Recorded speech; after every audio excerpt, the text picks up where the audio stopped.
Salutations, ladies and Doom. Welcome to Podcast The Storm, where socially awkward outcasts, crazy weirdos, and all-around nerds convene to talk and debate all things pop culture. With me, as always, is my co-host, the nerdy occultist, aka the Authenticator, Dalton L. Mortimer. Hello, folks, and hey, lobster. And I am your host, last time wannabe, the brainstormer of pop culture. So, not a lot has happened over the week. I mean, like, there was some stuff, obviously, like, early on in the week, and there's some things that happened towards the end, but that middle part was actually kind of just very inconsequential, honestly. Yeah, it took us a good minute to figure out the stories to cover this week. Fortunately, there was enough stuff that happened that it made it worthwhile. So, we do have plans for some things next week. And we'll get to those. We just need one time to get those ready. So yeah, let us move on. We may or may not get to the article we have been covering for some time, mainly because like that's kind of saved for last and for time purposes. Yeah, we're still gonna pick at it as we go, but it's a freaking dissertation, man, and the stupidity mixed with the self-congratulatory quasi-intellectualism of it is just soul destroying. So it needs to be taken in small doses.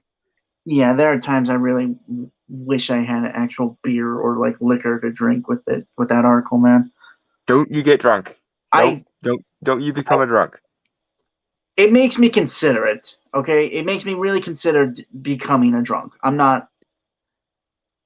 I don't know what to tell you. Like, I'm probably not. You may drink yourself into a drunken stupor after you've become a famous independent comic book artist, and I get to say I told you so every time I talk to you. Then you may destroy your beautiful, wonderful, creative mind, but not before. Okay, that's fair. That is fair. But again, I'm probably not going to do it. But that article makes me consider it, legitimately. Yeah, I don't blame you. I'm kind of amazed because I have basically an entire like liquor cabinet's worth of booze in my room, and I almost never touch it. Yeah. Okay, so this is from really Salon. Yep. Yeah, it's from Salon.com. If only the Falcon and the Winter Soldier had the guts and time to get weird enough for TV. This is by Melanie McFarlane. This was published April 24th, 2021. Okay, I agree with that general statement because, in my opinion, everything should try to be as weird as possible and go as far as possible with its premise. I don't disagree with that, but I was going to say, like, with Falcon and Winter Soldier, I think, like Captain America, it is kind of more grounded than other MCU properties. Well, yeah, there is that, but there's also the fact that I don't think that Melanie is. I don't think she means weird in the same way that you or I mean weird, in the sense of like, give us all the weird shit from the comics. I think she's going to equate weirdness with political commentary, at which point I am going to repeatedly facepalm, just so we're all aware. Because there's so many places this could go that would actually be weird that have nothing whatsoever to do with some kind of abstract like implications and crap.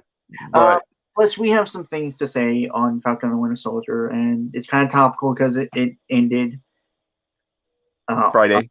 Friday. Thank you. I'm still very tired. My sleep schedule's all fucked still, and my brain's not Uh-huh. fine. Uh-huh. Okay. Tag the subhead is the latest Marvel action title closes at a point that feels like mid-season unfinished business. I agree, kind of, with that actually. Yeah, again, this is gonna be really dependent on the actual content of what she's saying because like I agree in principle with that statement, but in what context does she mean it is the question. Because the way I mean it is much in the same way as I meant it with WandaVision. If you're gonna go there, then go there. Yeah. I think the way she means it has more to do with implications and metaphor and symbolism and my political commentary, and that's not the way I mean it. Oh yeah. Speaking of which, that video that I told you about the review kind of video. Mm-hmm. I think it has a lot of that. By the way, Of course it does. it's like half-hour video. I think last I checked. Uh-huh. Yeah, Uh-huh. Uh-huh. people like to hear themselves talk. Anyway, um, beginning the article in Captain America: The First Avenger, Steve Rogers' first official job for the U.S. government was to encourage people to buy war bonds in his best can-do voice as the Star-Spangled Man with a plan. Okay, yeah, because he was the only super soldier, and they didn't want to lose their kind of golden goose. And they also didn't trust him because for some reason they still viewed him as the useless little idealist, which to be fair, he was still very much that same person on the inside, so that might have been the reason why. Which is also the reason why he was chosen, but whatever. Yeah, apparently Erskine just never like talked about his criteria for selection with anyone. Which probably would have saved the U.S. government a lot of time if they had just stuck with his criteria. Well, Because to be fair, U.S. government at that time did not really care about personal opinions. It was more focused on the overall. It's weird, and it's very. yeah, but they still let him be the one to choose the person who got it, That's and it worked fair. out. So That's like, fair. That's like my question is like, why did no one revisit his like criteria? because they're idiots. Especially if assuming that the U.S. government or historians or someone knows the whole good becomes great, bad becomes worse thing. Why was that never taken into account? Because do you want another Red Skull? Because this is how you get another Red Skull. Yeah. To paraphrase the Archer meme. Plus that's an homage to kind of the comics at the time of Captain America, like when he was first created, which I'm sure they'll bring it up here, but I want to lightly touch upon it. Obviously, he was originally created to kind of be a propaganda tool.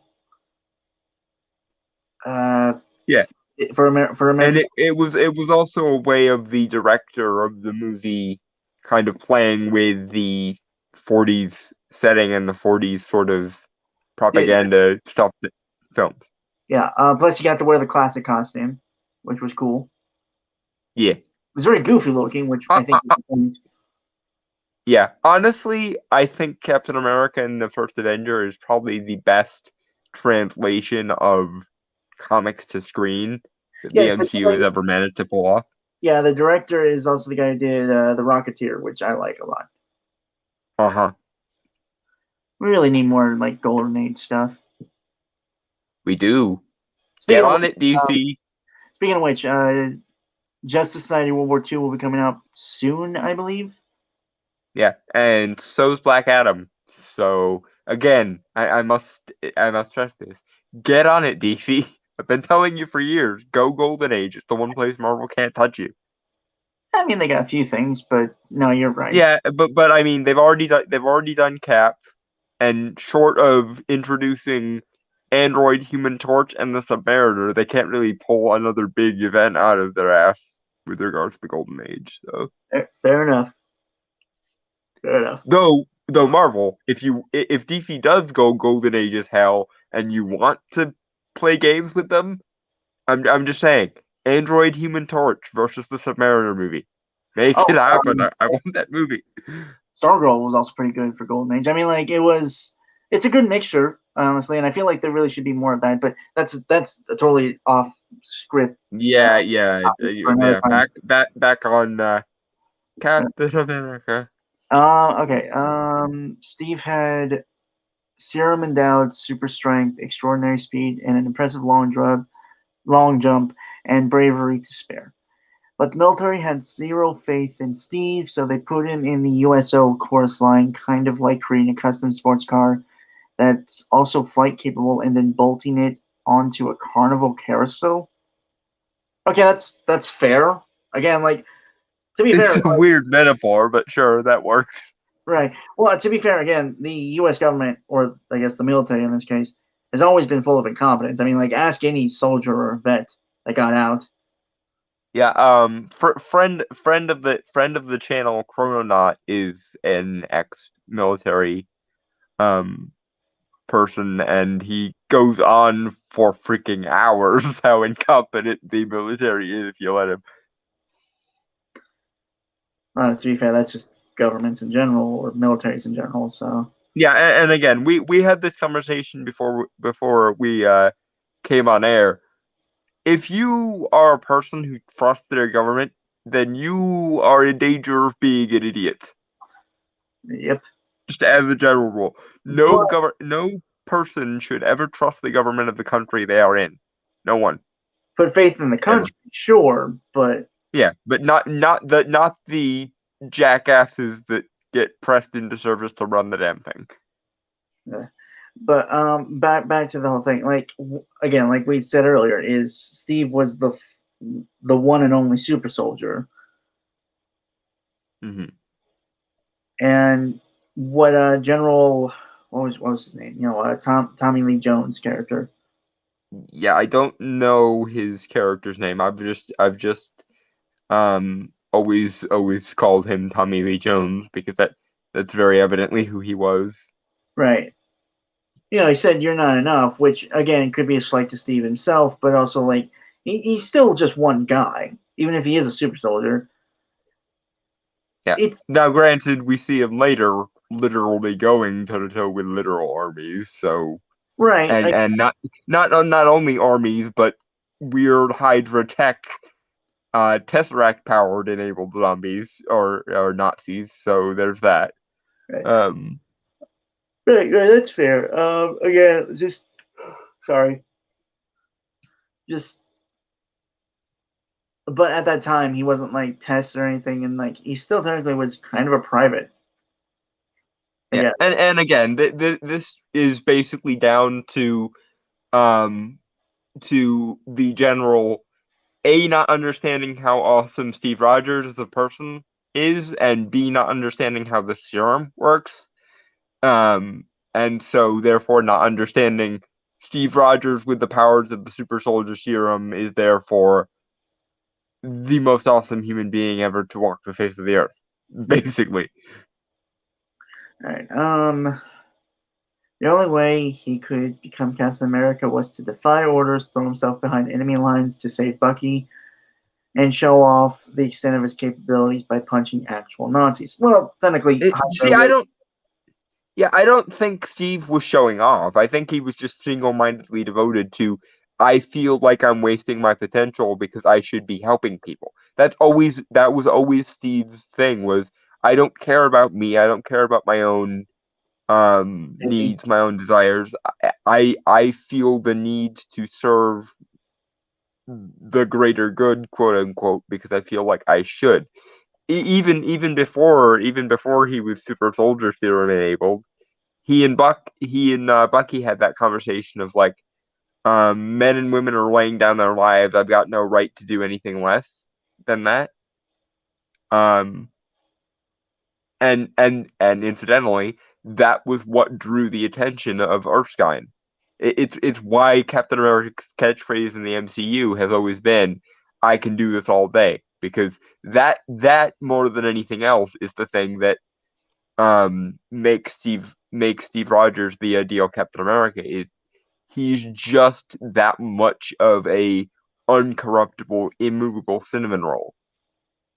He's just a big teddy bear. I got nothing. Like, yeah, pretty much. Moving on. Yep. Okay. Take note that the sequence happens halfway through the movie, not at the end halfway. Yes, because that's how second acts work. It's Okay. it's the basic hero's journey. Hero is faced with obstacle. Hero defies obstacle. Hero proves himself and becomes hero. Okay. The Falcon and the Winter Soldier is set 8 decades after that in the Marvel Cinematic Universe timeline. I don't see how that's relevant, but okay. But some things haven't changed much. History is not obliged to progress. This is literally it's bordering on the edge of a current year argument.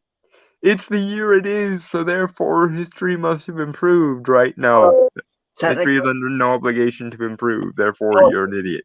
What's weird in the Marvel Cinematic Universe, it's technically the future, so it's not even like 2021; it's 2023. So yeah, the not too distant future, next Sunday AD, lol.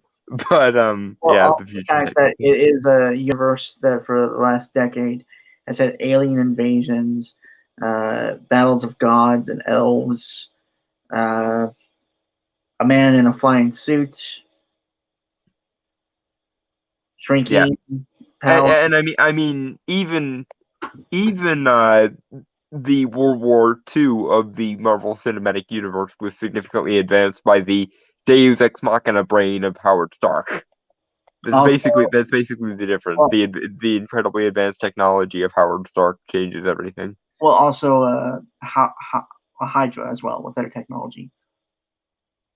Although Hydra is, for lack of a better word, if you know anything about the actual history of World War II, basically just a military version of the Thule Society from World War II. Okay, fair enough. All right.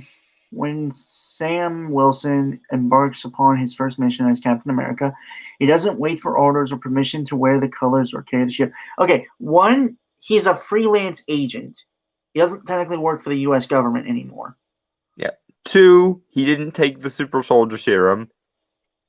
And 3, why couldn't he have just been the Falcon? I mean, he could still wear the colors, sure, but I don't think he needed to be Captain America. Honestly, what would have made the most sense is both Sam and Bucky wear some kind of colors in homage to Steve, and then try to basically tag team to take over the role of Captain America, especially if Sam isn't going to take the serum. Yeah. Okay. Because he knows they will never be given. Oh, God damn it. We'll get there. We'll get there. So he steps in and does the job that needs to be done. Okay. Yeah. Again, like there's been no argument on like Sam is basically Steve without the serum. Because like again, like I always bring this quote up is when in Winter Soldier, is that when Nick Fury, when like they're meeting again, when they find out Nick Fury's alive and stuff. Spoilers, by the way, for a movie that's been out for like 6 or so years. Yeah. Yeah.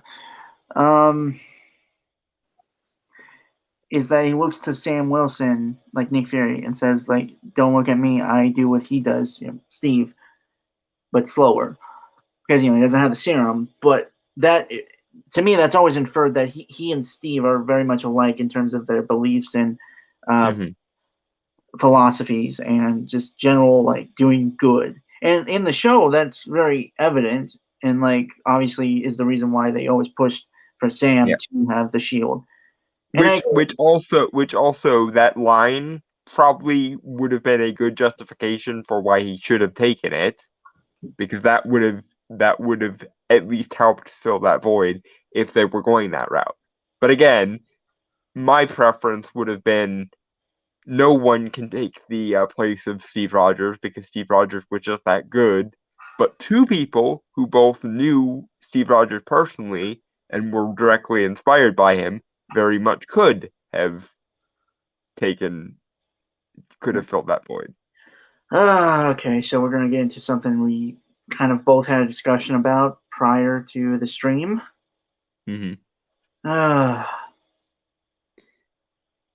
If you've been watching The Falcon and the Winter Soldier, for the record, I just a quick sidebar nitpick with the last episode, The Falcon and the Winter Soldier.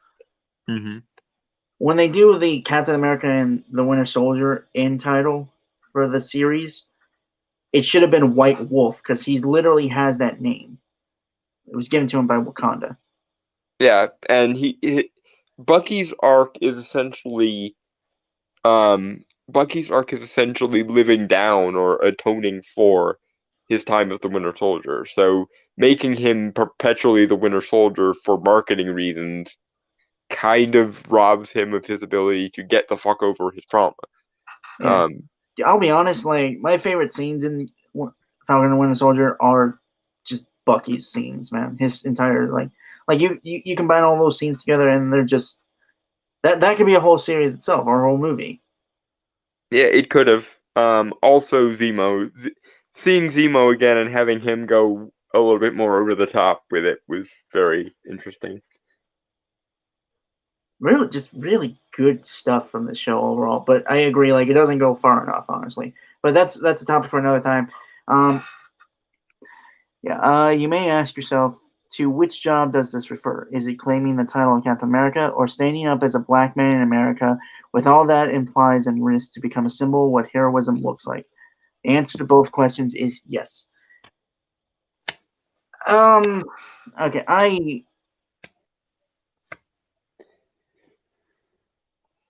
to be like, what's weird is like, okay, they try to bring that stuff up, and like if it's done right, and it's very hard to do right. Like you and I had a conversation about this literally just prior before stream. Yeah. Like not 10 minutes ago we were talking about this exact thing. Yeah.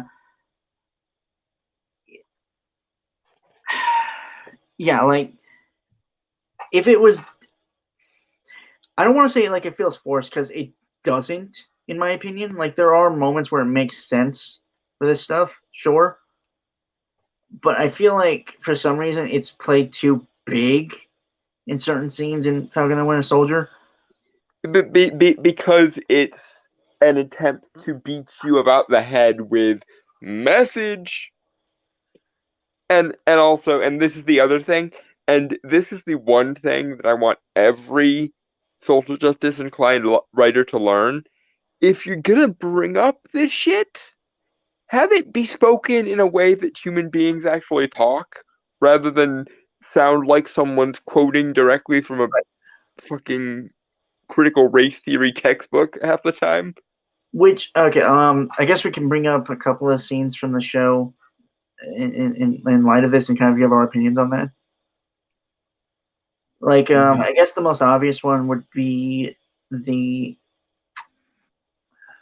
police scene from episode 2. Yeah, that whole. Well, it's the most obvious one, obviously. Yeah, it was really really bad. Well, like it could have Like worked. they didn't dwell on it as long as they could have, so that's good, I guess. But My main thing is, and like some people have suggested this idea too, is like the police completely ignore Sam when he thinks it's going to be about him and just go for Bucky. Like I thought that too when I seen that scene. mm-hmm. That would have been interesting, and just better, honestly. Yeah. But it also would have made more sense because Sam lives in a black neighborhood, therefore it makes a little bit more sense that they would be the police in charge of policing said neighborhood would be unsurprised to see a black man there, but seeing a white guy there, especially with a robotic arm, probably would raise some red flags. Well, that was covered, but okay.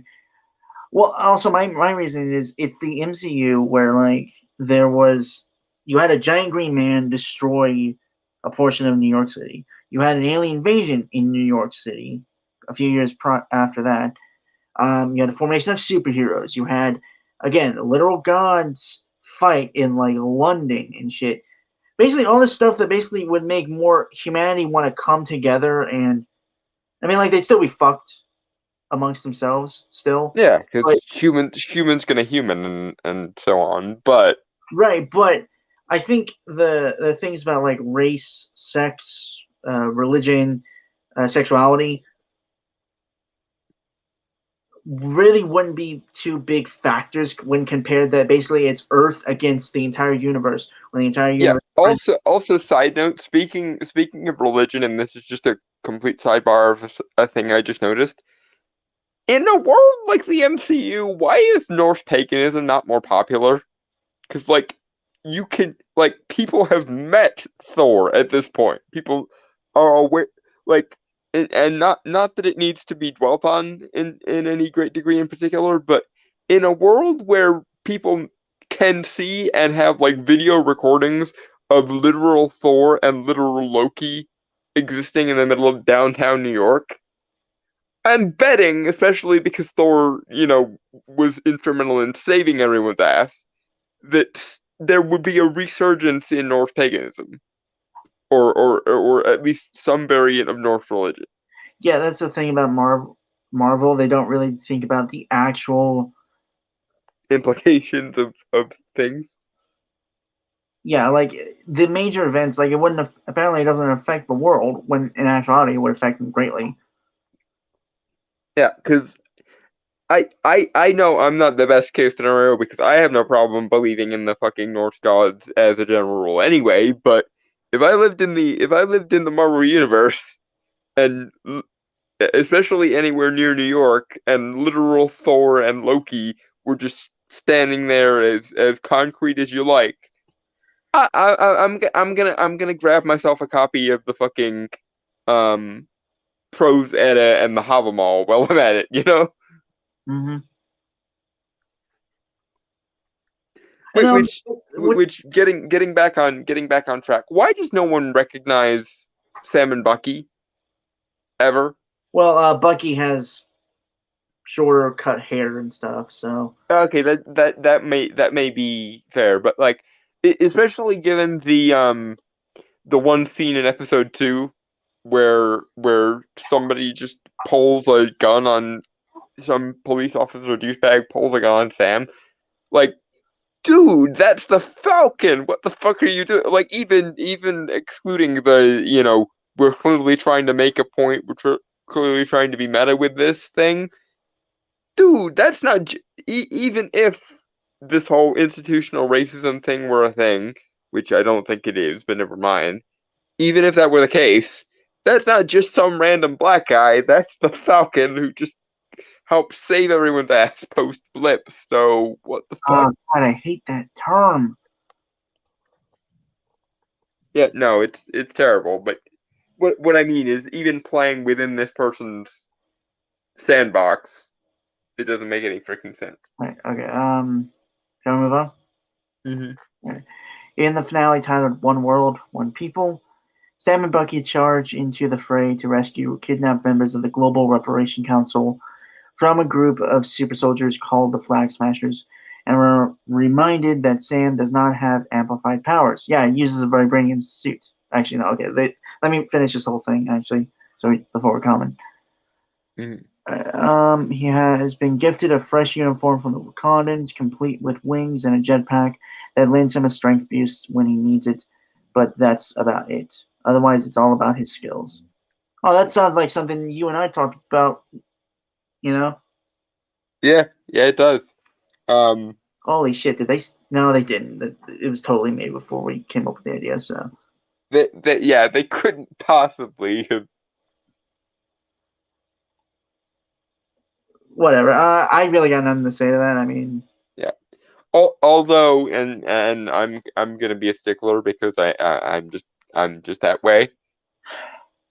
If his skills were that impressive without the serum, how impressive might they have been with Right, it? let it go, dude. No, no, Not everyone, I know, but still, like elephant in the room. not everyone wants to be a super soldier. Fair play, but still, it's one of those things that doesn't really make any sense. Like idealistic bullshit aside. Moving on. Remember, I said I was against taking the serum if I had the chance. So Yeah, and that's one of the reasons why you'd be one of the only people qualified to actually take it.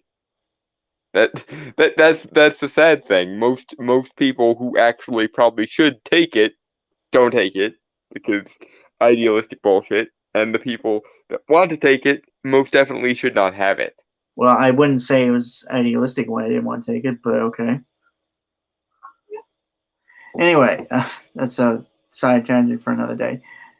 That engine is very handy for battling a group of Serum Jack scrappers, but it's also useful when he has to do that classic superhero task of stopping a large vehicle full of people from falling off a bridge.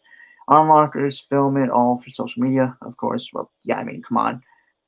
Everyone films everything nowadays. Yeah, and again, this is in the Marvel universe where holy fuck, aliens led by a Norse god are storming the fucking streets of New York. Big giant green man as well. Which also, like, how come there aren't the other characters that survived in game didn't try to help, like Professor Hulk or anything, like in like the stuff, like it. Like I get it, individual adventures and stuff, but still, it's just like Mm-hmm. I'm not I'm not questioning stuff like that. Anyway, It's kind of like how could Wanda do her like mega hex from WandaVision and not get the attention of Doctor Strange or at least one of the Masters of the Mystic Arts? onlookers film it all for social media, of course, and bust out exchanges such as the old guy saying, hell yeah, that's the Black Falcon right there. I found that funny, to be honest. I mean, it's not like that wouldn't have been an interesting superhero name. So I mean, it's I mean, there's DC's got the Black Condor, I believe. and lest we forget the panther shaped elephant in the room. Yeah, Black Panther is a thing. yeah.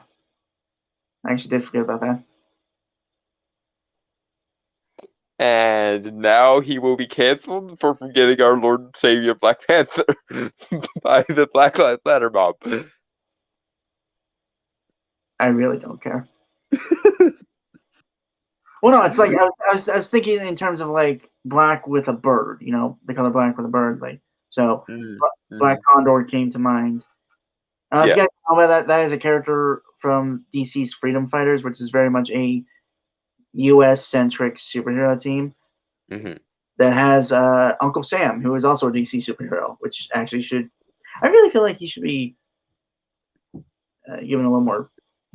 Uncle Sam is a really interesting character. He's basically the genus loci of all America, like the living intelligent avatar of Americanism. And like the purest form of America, not like how most cynical jackasses view America. Yeah, let's.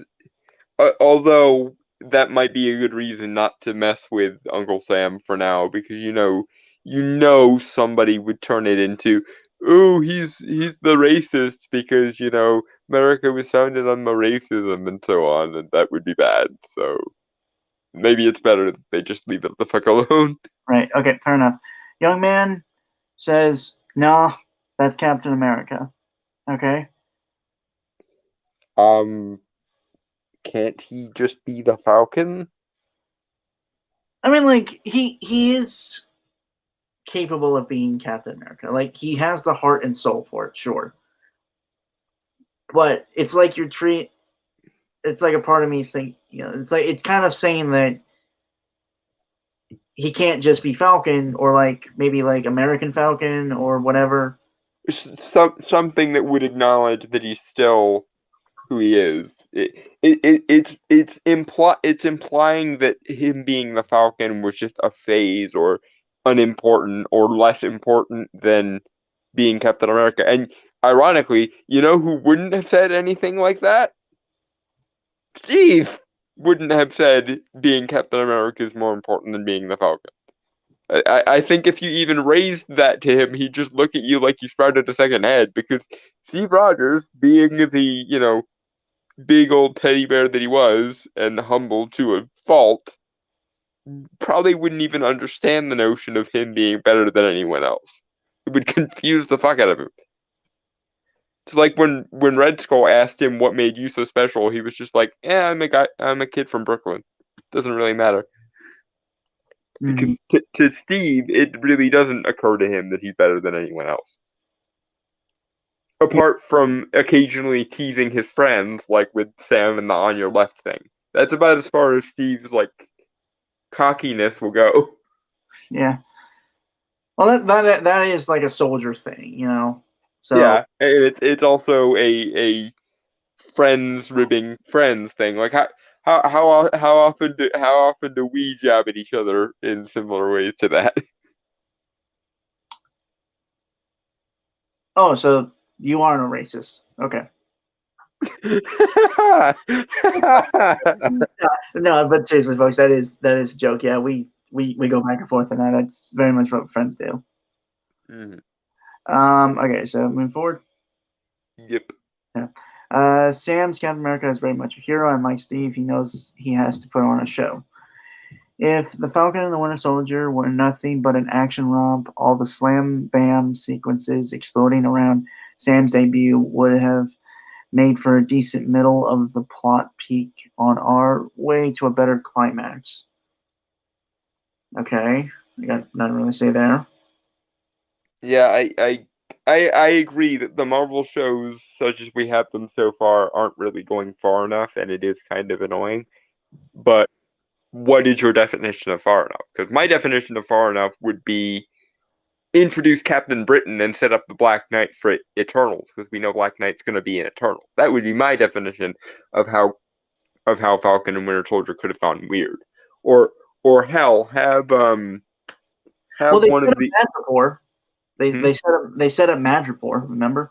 They did, and I guess they kind of set up Wundagore in WandaVision at the end when she's in the cabin in the mountains. So maybe.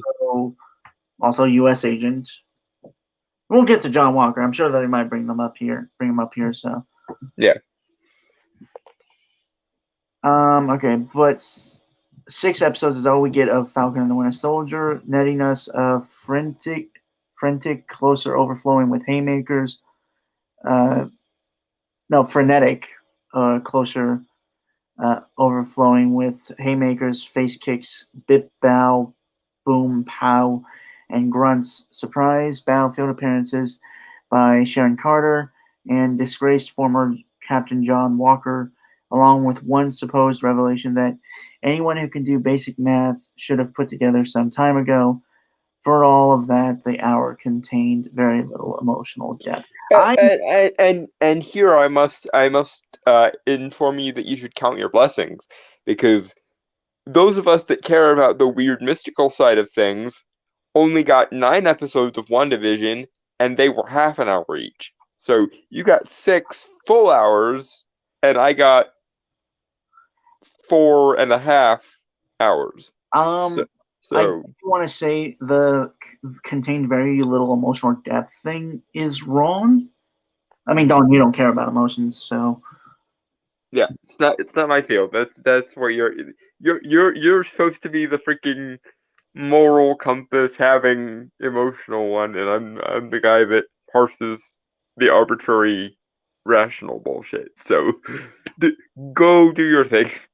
Well, no, it's just like it's like you're diminishing all the journeys and stuff. Like there's emotion in it. I think they don't go far enough to the point that makes you really feel it. Also, I don't think this person also doesn't know how to do emotions. So Yeah, it may very well be that this person is as emotionally illiterate as I am, but I kind of doubt it. But no, it's just like it has emotional depth. I would make the argument for John Walker again. I'll bring him up whenever he comes into this. I hope he does at least. I mean, hell, they even gave the Flag Smashers kind of a pathos to them. I'll be honest. Or they tried to. I'm not sure how successful they were, but they tried to. They are literally fucking terrorists. Okay, they are terrible people, or at least their leader is. Yeah.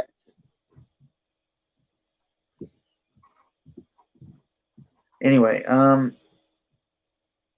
yeah, no, it's again like I have to very much disagree with the emotional depth thing because a lot of the characters have depth. I think again, it's just like I feel like I mean, just as an example, most of Bucky's arc was dealing with his PTSD again, so like does that not count as emotional depth? Because actual soldiers do have to deal with things like PTSD and shit. I'd honestly argue that Bucky was the heart of Falcon and the Winter Soldier. Which is a bit odd considering he's, decades old assassin and shit, but here we are. Well, brainwashed assassin, forced to kill. Yeah, but still. Also, still a good person at heart. Mm-hmm. I'm giving you a look right now. I know. I know. Also, keep in mind he was also frozen for many years as well. Well, yeah, that's the winter part. I will slap the shit out of you for that pun. I God damn it, man. Like, I should have expected it, but I didn't, which makes it even worse. God damn it, man. Like, seriously, like, I can handle your dry wit, but goddamn, really puns? That you, I can't believe you like that form of comedy, man. Seriously, like, what the fuck? I love you too. Okay, it was about what I expected. That is, it was fine, not great, but fine. Yeah, honestly, that can be said for a lot of things. Honestly, And if you're willing to say that about Falcon and the Winter Soldier, I'll see you a Falcon and the Winter Soldier and raise you a WandaVision. Because for as lackluster as Falcon and the Winter Soldier may have been, it also wasn't really trying to go anywhere particularly like grandiose as far as the plot goes. Like it was all fairly street level, self-contained stuff. Whereas WandaVision was very much going the cosmic, weird, mystical route, and half of that shit didn't matter, despite the massive fan investment that they took advantage of and then completely shat all over it in the final episode. what's weird is like I'm sure everyone here knows like game theory and like film theory, like the sister channel to it. Yeah. Like I find Matt Pat to be kind of annoying at times. Yeah, and his theories are very, very, very often wrong and bad. I will say the WandaVision and Falcon Winter Soldier theories that I had seen were interesting, to say the least. I didn't watch any of his WandaVision theories. What were some of his WandaVision theories? That there might have been a third witch. Oh yeah, I remember Dottie was thought to be Kadabra, I think was her name. I have no idea. It's been a while since I've seen those. And to be fair, I wasn't really that invested in WandaVision. Yeah, honestly, if we're to have my 2 cents on that whole thing, if I was to subscribe to the third witch theory, my money would have been on Topaz, because Topaz is a really, really awesome character that they need to do in Doctor Strange 2 or 3, and they need to hurry it the fuck up because she's awesome. To be fair, I think Falcon and the Winter Soldier overall is mainly a story of the expectations that come with like a great mantle and legacy, and like who is worthy and who isn't. to carry that kind of legacy. Granted, I like your idea of like both Bucky and Sam, who I think could make up for the differences. Yeah, Their individual. because that is the thing about Steve, is he's just that good in a way that most people, even most good people, can't measure up to. Right. But I think it'd be more meaningful if Sam and Bucky realized they couldn't live up to the legacy of Steve, but working together, two people that were inspired by Steve could maybe fill the void of Steve. Mm-hmm. Because those are some big shoes to fill. However ironic that is, given his whole thing about being stepped on in the first Captain America there. Yeah. All right. If great is what you want, watch the fifth episode.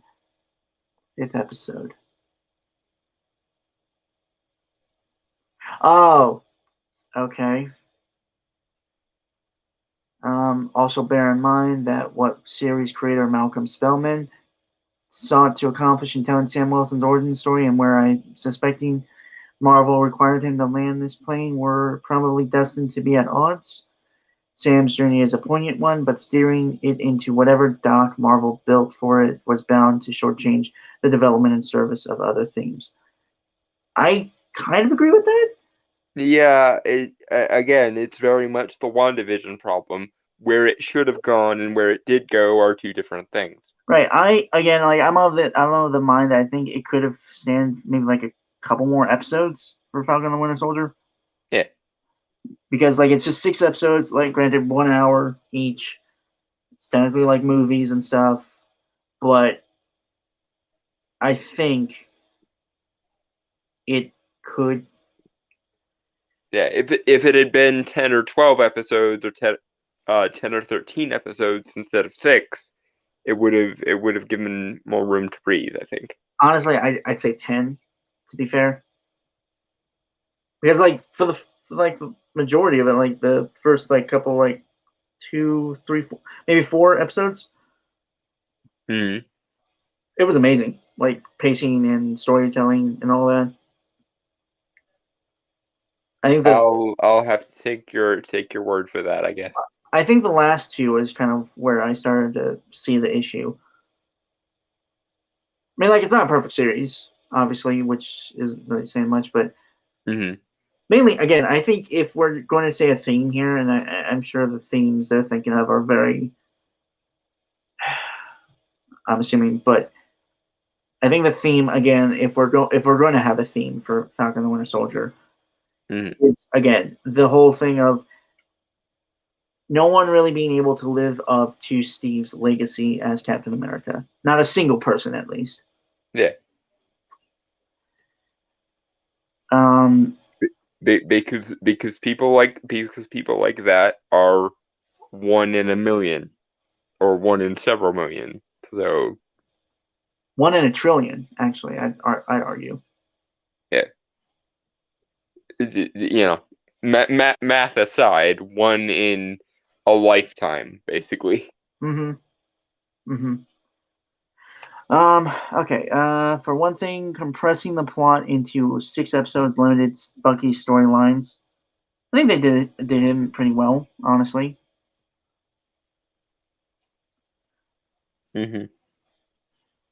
Considering his prominence in several of the films, that's excusable. Sam's origin story is one that needed exploring, given how much of a third wheel in the Steve Bucky dynamic he often seemed to be. Well, I mean, like there is. Excuse you, because most of Winter Soldier was actually more to do with Steve and Sam than it was Steve, Sam, and Natasha than it was Also Civil War, as well. I mean, like it did. I mean, ironically, that one was more to do with Steve and Bucky's relationship than it was basically anything else, because that was his whole that was Steve literally living up to the "I will declare a war for my friends" thing.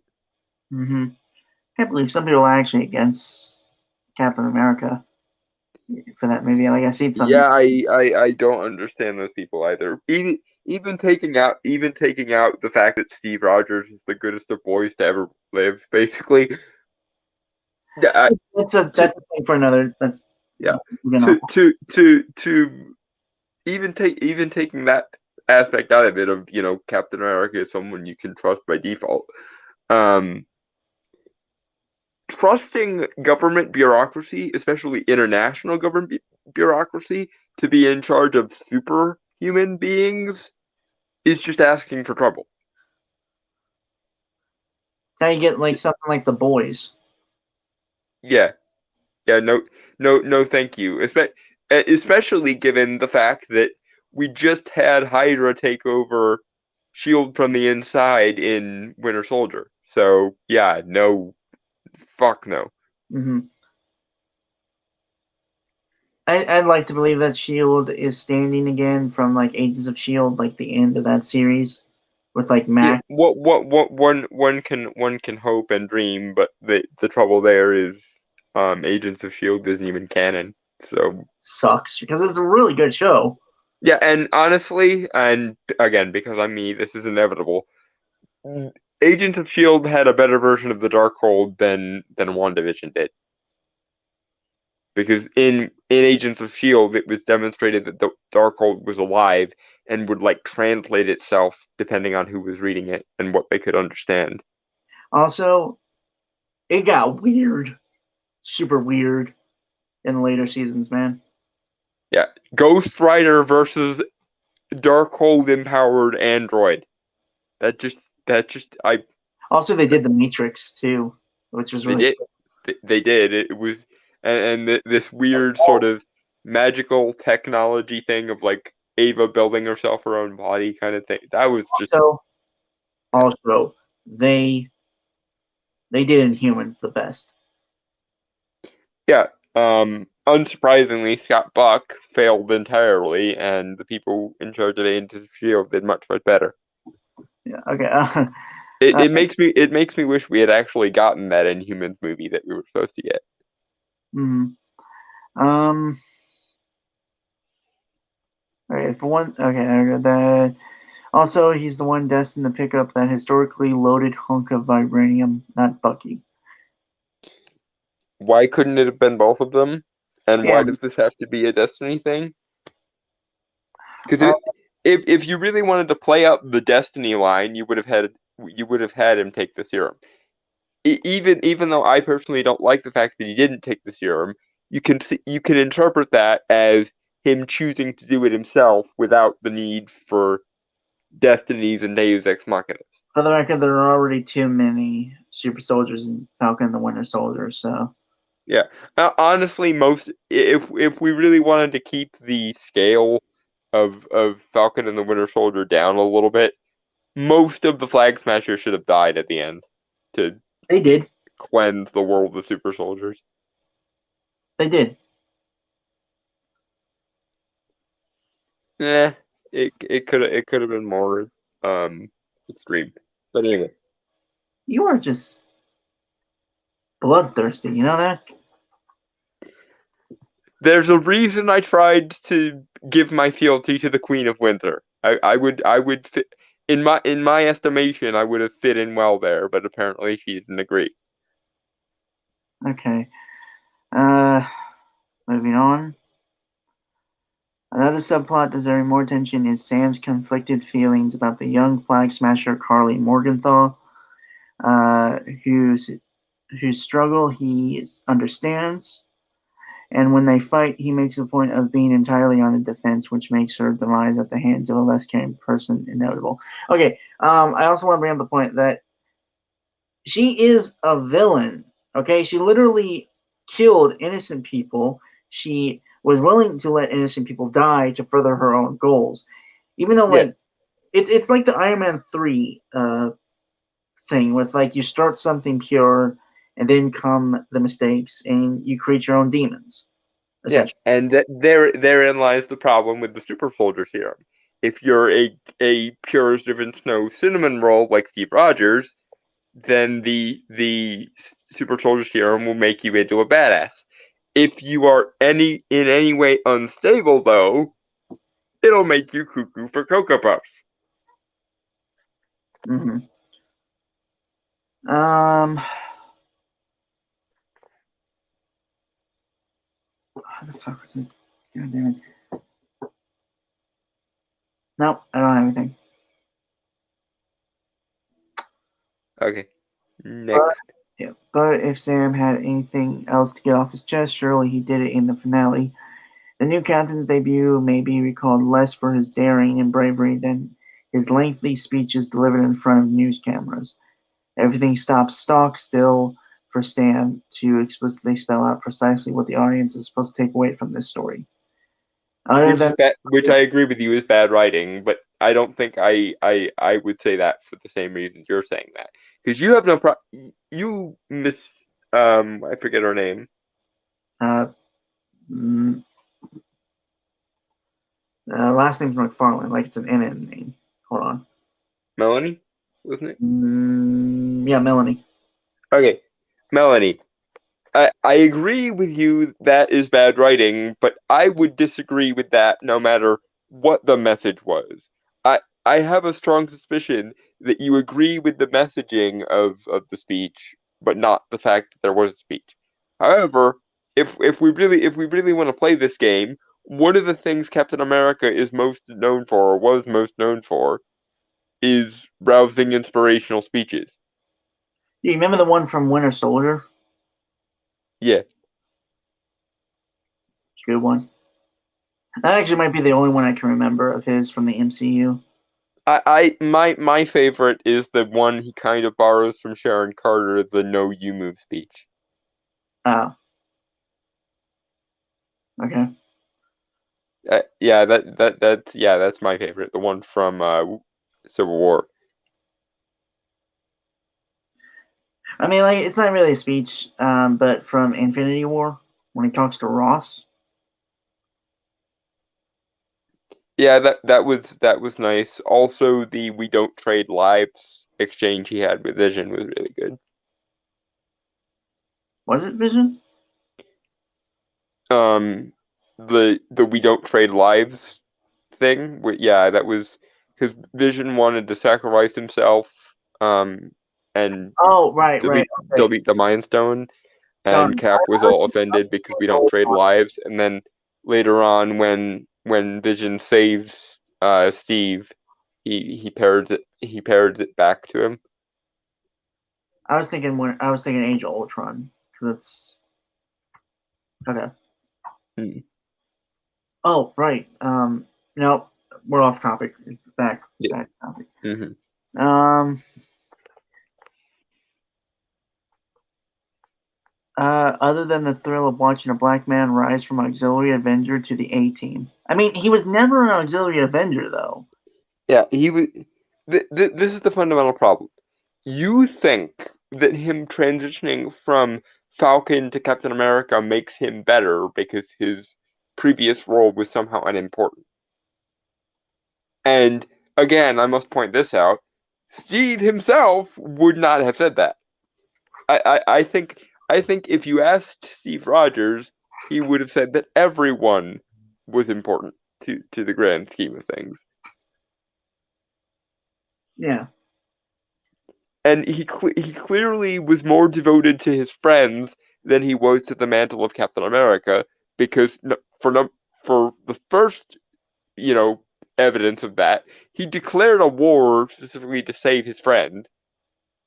And part the second, to demonstrate how loyal he was to Tony, even though they were in the middle of a fight, he gave up the shield for Tony and said, "If you need me, I'm still here." That is the act of a friend, whether you like it or not, because that is fundamentally who Steve Rogers is.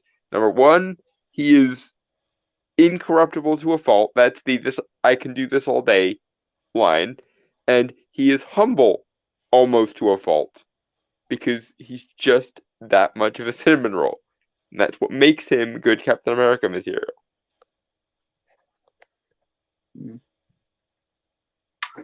Right. Is it monologuing a villain thing? I digress. He's not Have really. you never heard a hero give a speech before? Yeah, it's not really a monologue. And okay, even if it were, again, That's not. heroes give monologues sometimes. Like one of my favorite scenes in any comic ever is the scene from Preludes and Nocturnes, the first volume of Sandman, where Dream is facing down the vast hordes of hell, and he says, "You say I have no power here. Perhaps you speak truthfully, but dreams. You say that dreams have no power here. What power would hell have if those imprisoned here could not dream of heaven?" That's still one of the most badass lines in any comic ever, in my opinion. Heroes give speeches all the time, and that's not even addressing the best example, which is the Doctor from Doctor Who. Half of the 11th Doctor's best moments were in the middle of a grand speechifying moment. Monologues can work no matter who's giving them, as long as they have a decent point and it works for the character.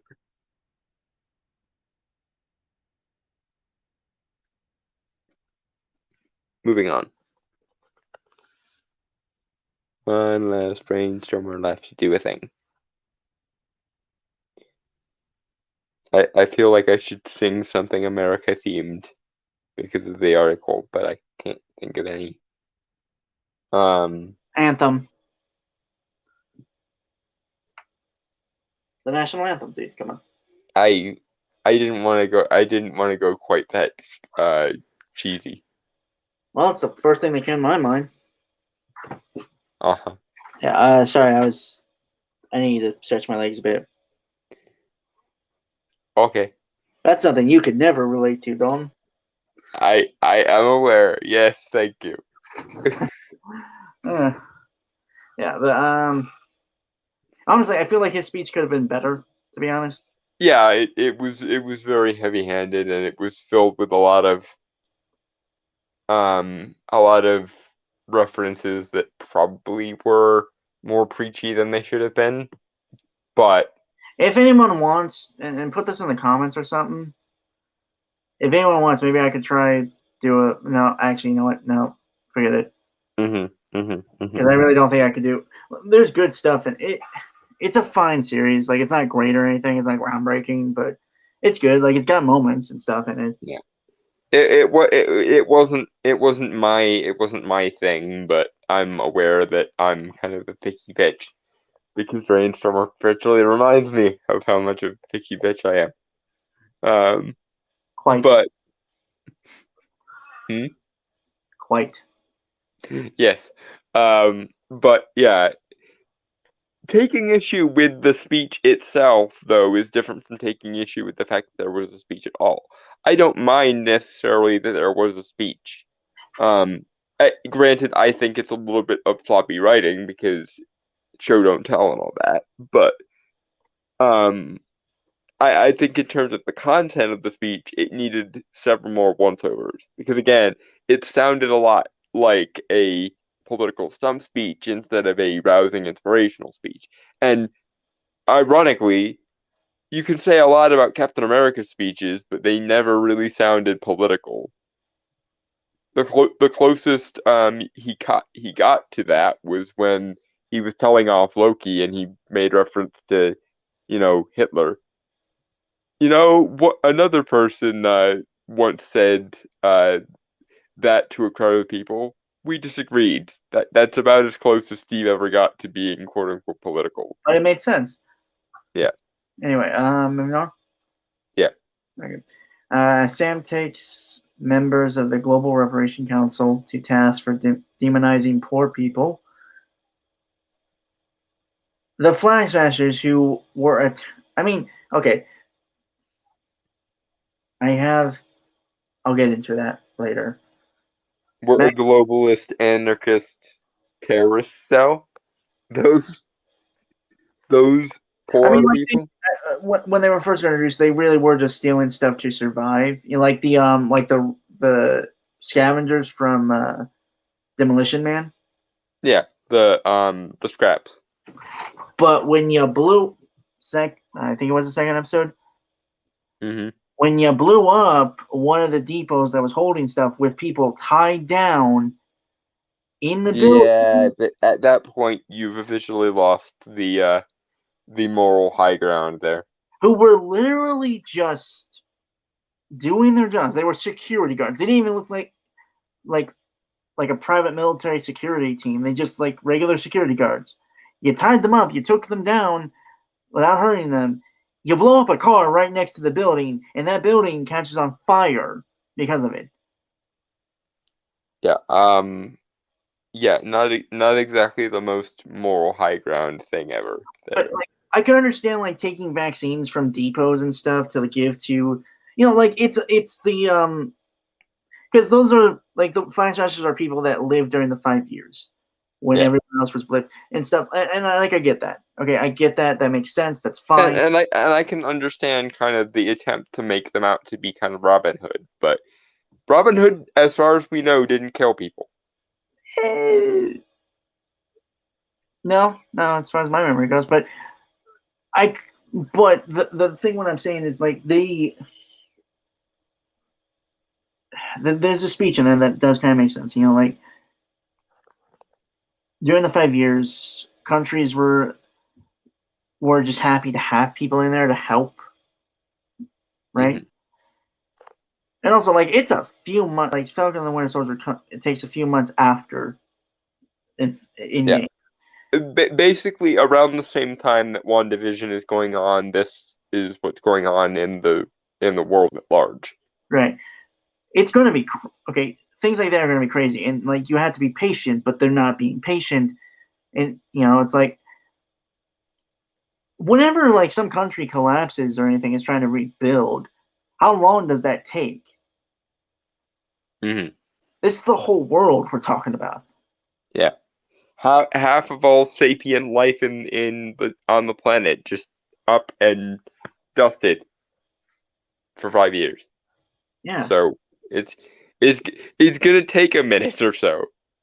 It's, it's ironically enough kind of like this whole COVID thing, Yeah. which if you really wanted to get political in a timely sense, that would have been a nice route to go. But never mind. Would be nice because COVID technically never happened in there, but granted, then No, but I mean in terms of like lockdowns and government measures and social distancing and so on. You could have worked something about that kind of stuff in there, right. But or my government oversight in general. right. But my point, obviously, being is to a point I could understand them, but the things they're doing, like after, like you're killing incapacitated combatants essentially with the security guards. That's technically Yeah, a war crime, I believe. yeah. Also, you're harming people who, again, as far as we know, didn't do anything wrong, apart from attempt to do their job. Also, in the last episode, they try to burn a truck full of hostages alive to distract Bucky from fighting them. I think, yeah, it's a bit screwy for me there, fam. Yeah, right. Like, and somehow they're like, okay, but this speech, Hmm. Bucky's delivery is riveting. You can stop. You have to stop calling them terrorists. He says, "Your peacekeeping troops carrying weapons are forcing millions of people into settlements around the world." Right. But okay, Sam, and this is a point where I will disagree with the character as well. Um, Calling them terrorists though is like accurate. So Well, no, I will not refuse to use accurate language. right. Sorry. But to be fair, it could just be a small group of them. Like the the people who survived the snap. I'm just gonna call it the snap because that sounds better and a lot cooler. That yeah, and makes a lot more sense than the blip.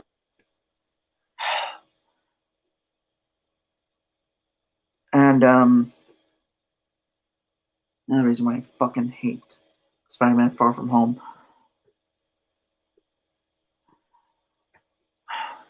Anyway,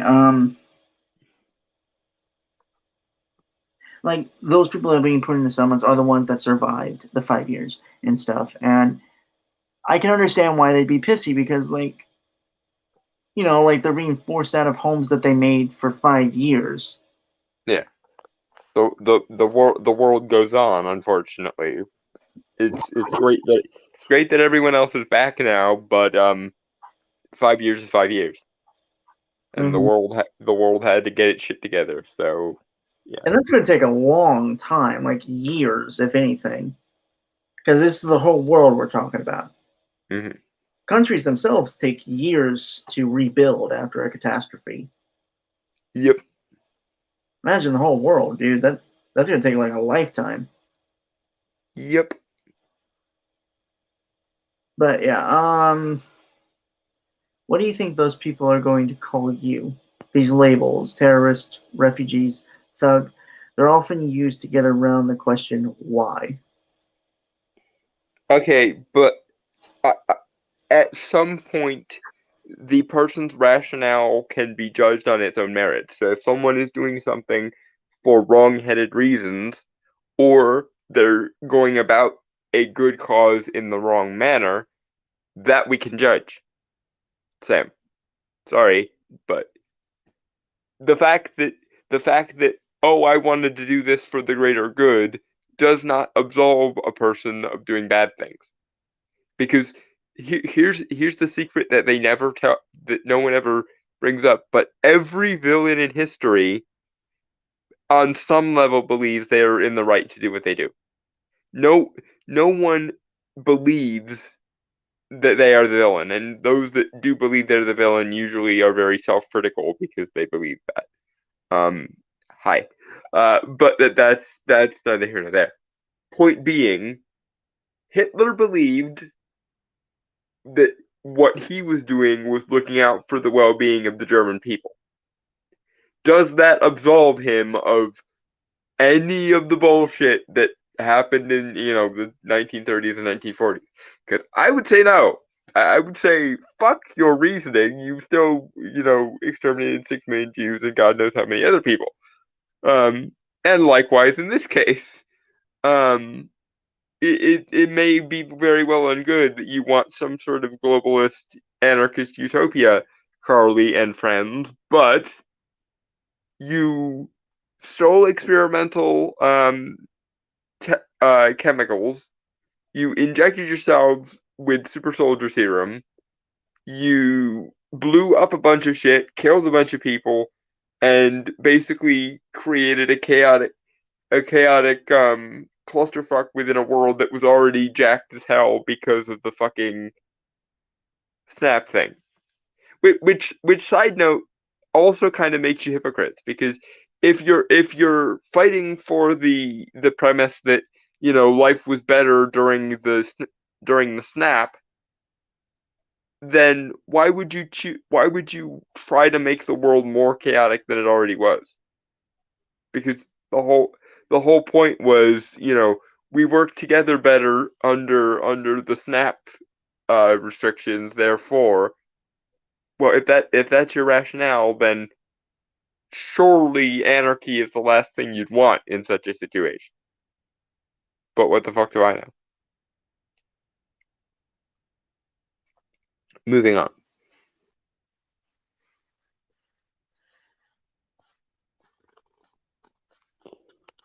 Brainstormer?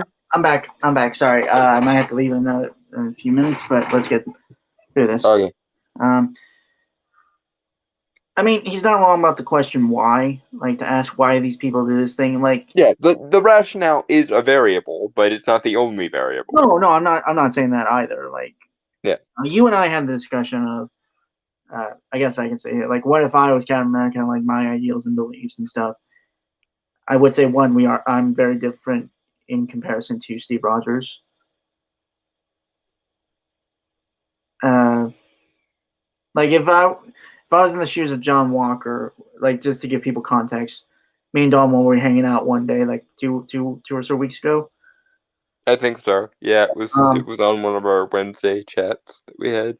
Yeah, we just kind of started talking like, what if I was Captain America, or like, what if I was in the MCU? and was kind of in like those shoes of John Walker. Um,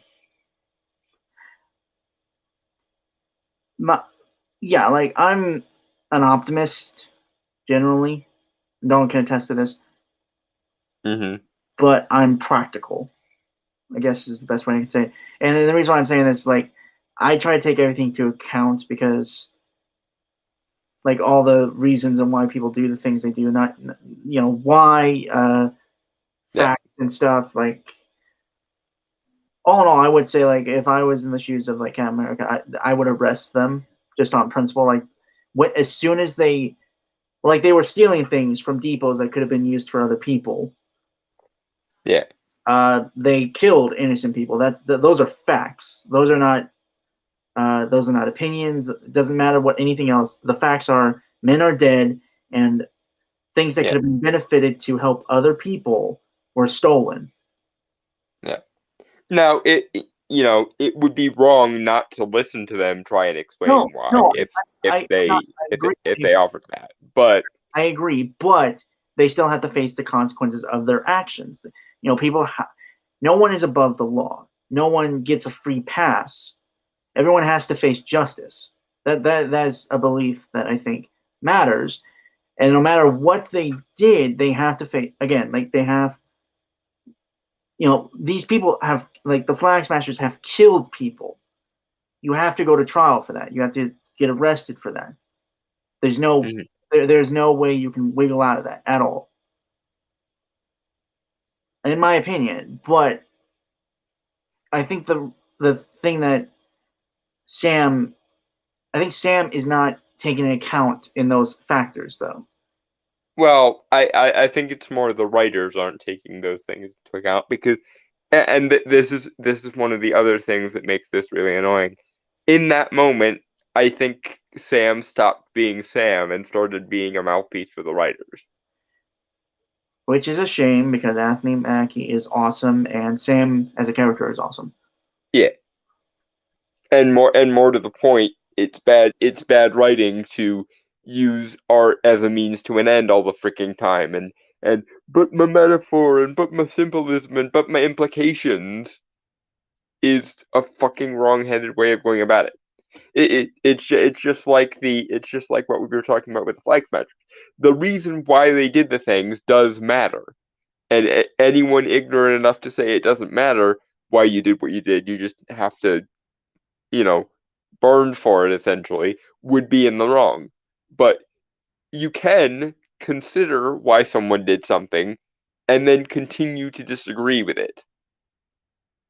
It just because they have a rationale for what they're doing does not mean what they're doing is therefore absolved because of their rationale.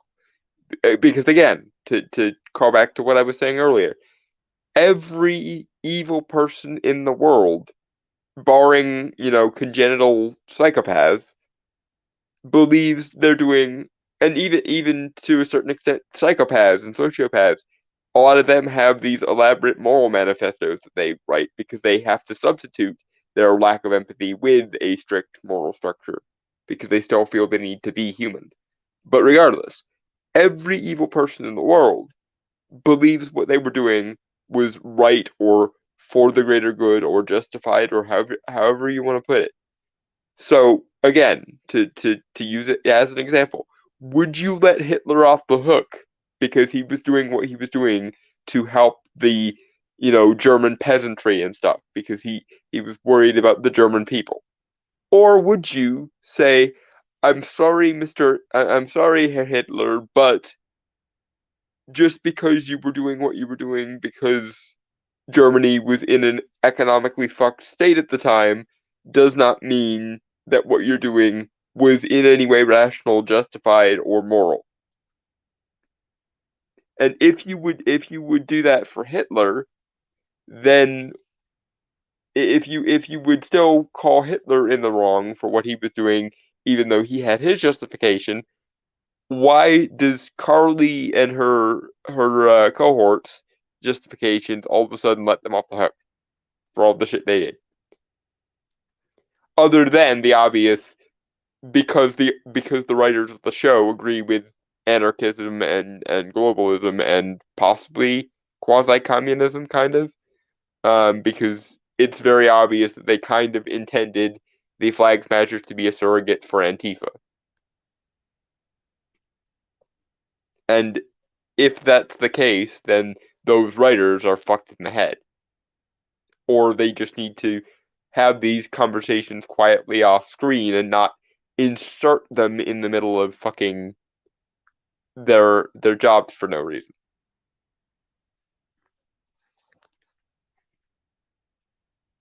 And now we wait for Brainstormer to return. I When okay. I was getting I haven't really eaten much today, so I'm just kind of getting dinner. Aha. It is very much a. It's like one of those like kind of American dinners, kind of. Mm-hmm. Corn dogs, chimichanga, and chips. Aha. Bacon and cheddar chips, I might add. Tasty. Yeah. I was gonna get the queso chips, but those, like, you eat too much of those, that leaves a really bad taste in your mouth.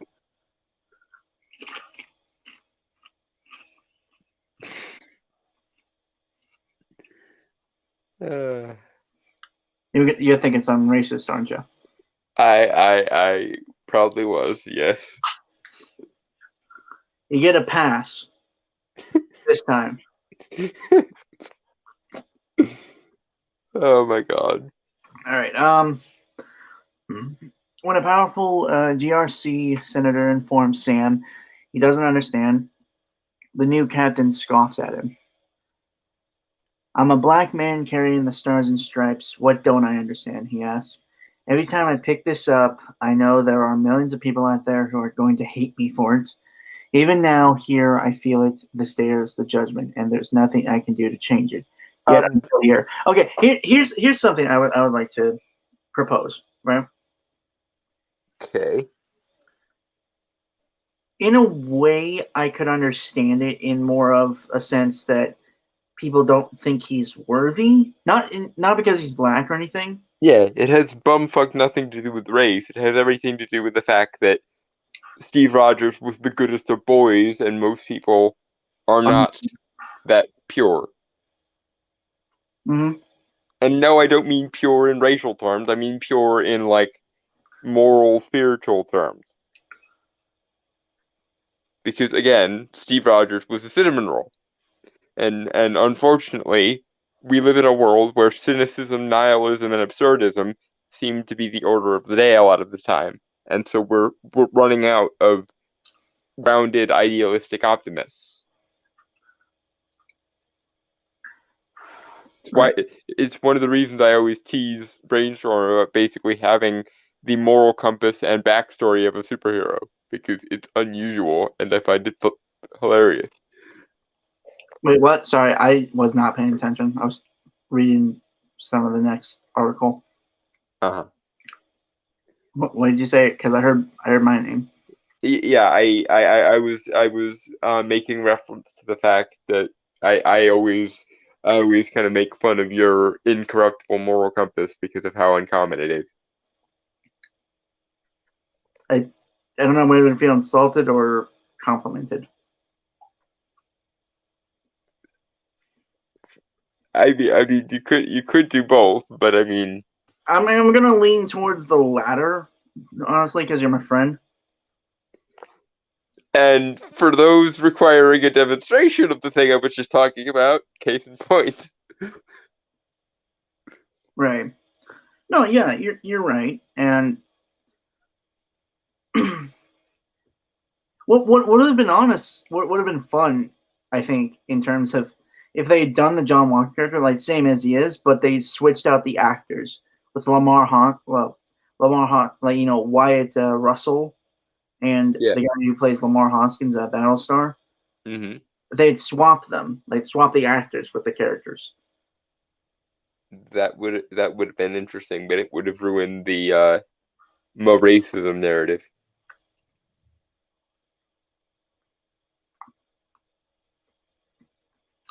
True, but it still would have had the idea of Not everyone can be Captain America by themselves. I mean, Yeah. And no, it has nothing to do with your demographic. It has everything to do with your heart, your qualifications for being Captain America. your heart and soul, essentially. Yeah. Because there's no universe in which someone like me should ever be given that kind of offer.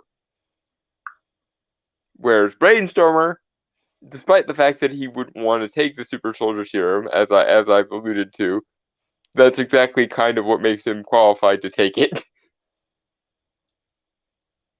Because as with anything, those that want power for its own sake probably shouldn't have it, and those that would never conceive of them having power are probably the ones who would handle it the best. Okay, well, since I brought up John Walker, can we talk about him for a little bit?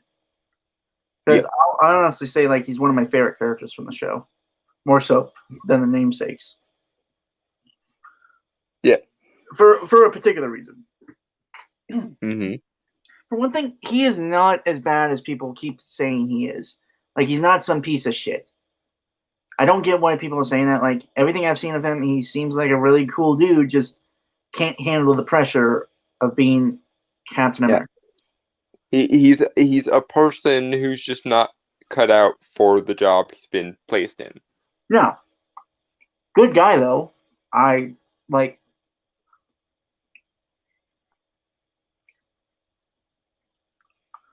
Again, like, I would say he's possibly has some type of PTSD if we're to go off episode 4, you know, the whole world is watching.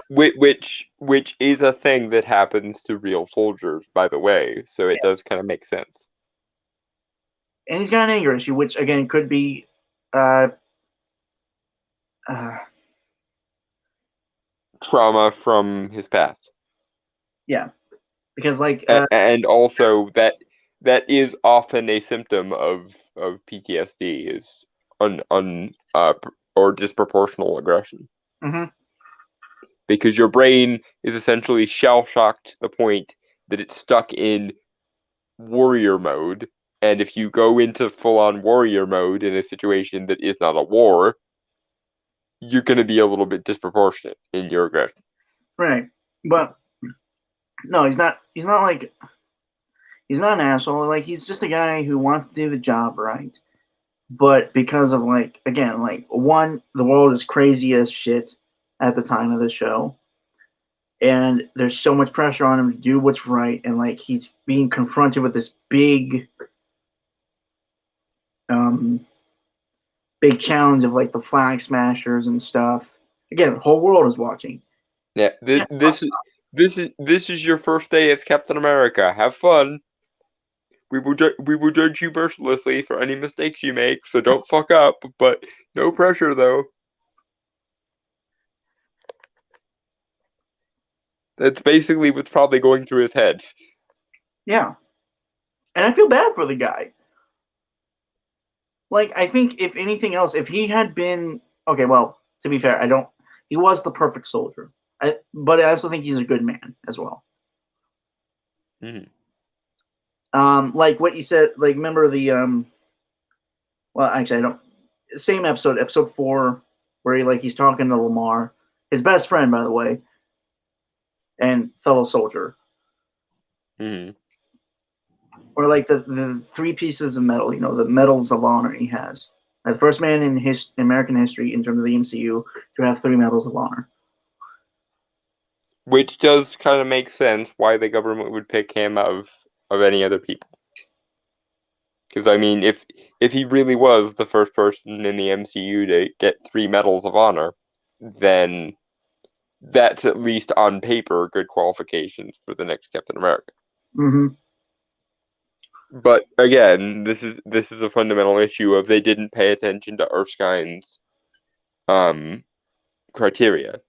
It's not about the medals and the glory and the it's like in First Avenger when Tommy Lee Jones's character asks him why they don't just give the serum to the big bulky soldier guy, and Erskine is like, I'm interested in qualities that go beyond the physical. Well, if somebody had given John Walker a psychological evaluation before giving him the role of Captain America, they probably would have come to the conclusion of, no, you've gone through trauma, so this is going to go badly. Right. But the three pieces of medals of honor, are like representations of the worst day of his life, on the fact that, like, mostly, I don't remember how you get Medal of Honor, but my point is, like, that is also a thing with medals that soldiers get, is like when they go through shit days, like in battle and stuff, the military or government, I guess, well, the U.S. military at least, will give them a medal just Yeah. to, just. It's basically the military equivalent of, I went through hell and all I got was this crappy T-shirt. Yeah. But with metal swapped for T-shirt. I mean, not disrespect to people that actually like consider it an honor to have that kind of thing. Yeah. It's just like,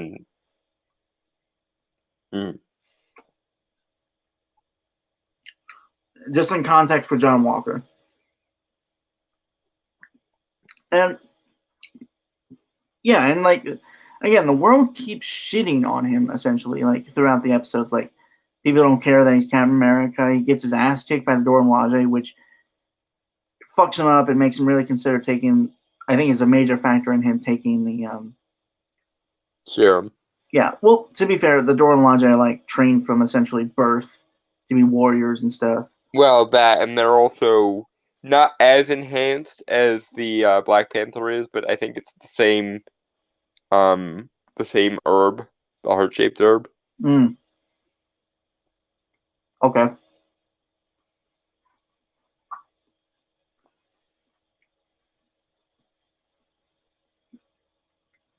So yeah,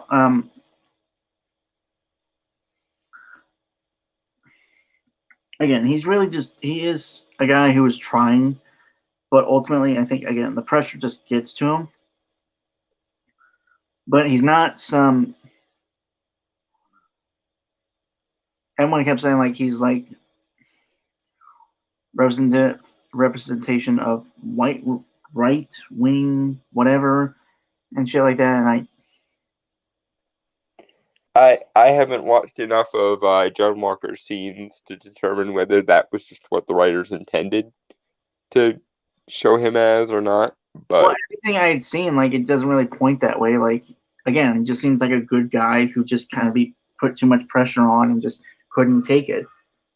if I had to guess, I would guess that the writers were intending him to be worse than he ended up being. In the end, he ended up saving, and I didn't have to write this. He ended up casting down like a makeshift shield he made after he got told to stop being Captain America. After he like crushed a man's skull with the actual Captain America's shield in episode 4. That whole thing there. Which I will argue is somewhat, well, okay, not justified for the guy that he killed. Obviously, I mean, like, I'm not condoning it in general, but he attacked a foreign diplomat in a foreign country who was surrendering. Yeah, that's bad press. He was also like super high on super soldier serum and just kind of emotionally compromised on the fact that he just saw his best friend killed. Yeah, and it took him a minute longer than it probably was responsible to understand the difference between his strength pre super soldier serum and his strength after super soldier serum. But no, it's not justified. His action, like, I'm not justifying his action. No, but they're understandable if not justifiable.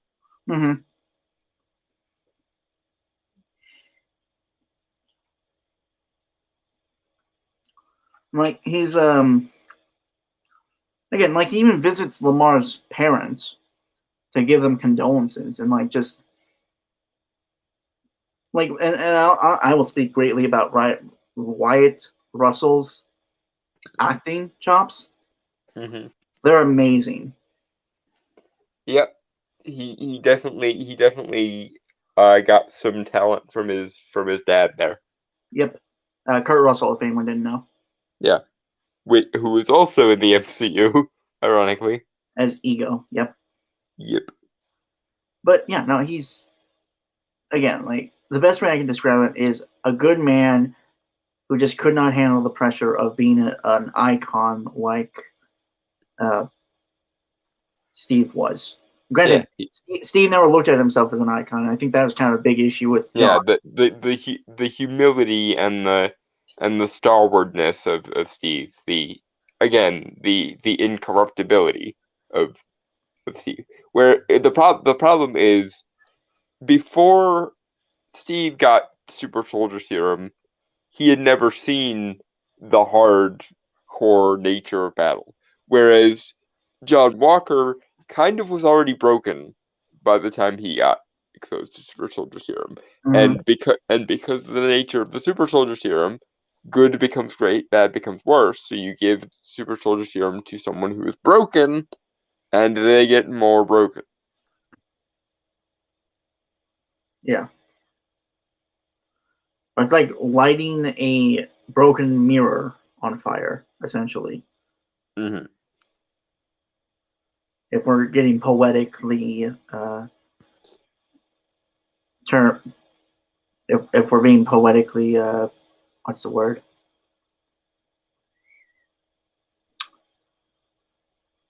If we're being poetic, I guess. Hmm. Okay, so moving forward with the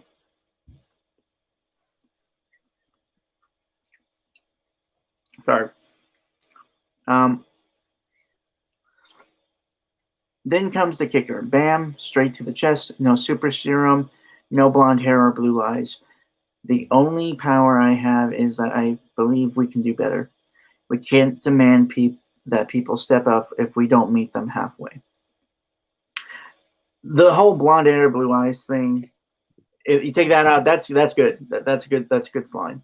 Yeah, yeah, but with the blonde hair, blue eyes thing, it really misses the point of Captain America because Mm, yes, it is ironic that the person who ends up being the one to be the Nazis' worst nightmare is also basically their own Aryan archetype brought to life and aimed against them. But I think that was the writers um getting in another dig at whiteness in air quotes, and it just not only was it unnecessary, but it kind of ruined an otherwise decent moment. hmm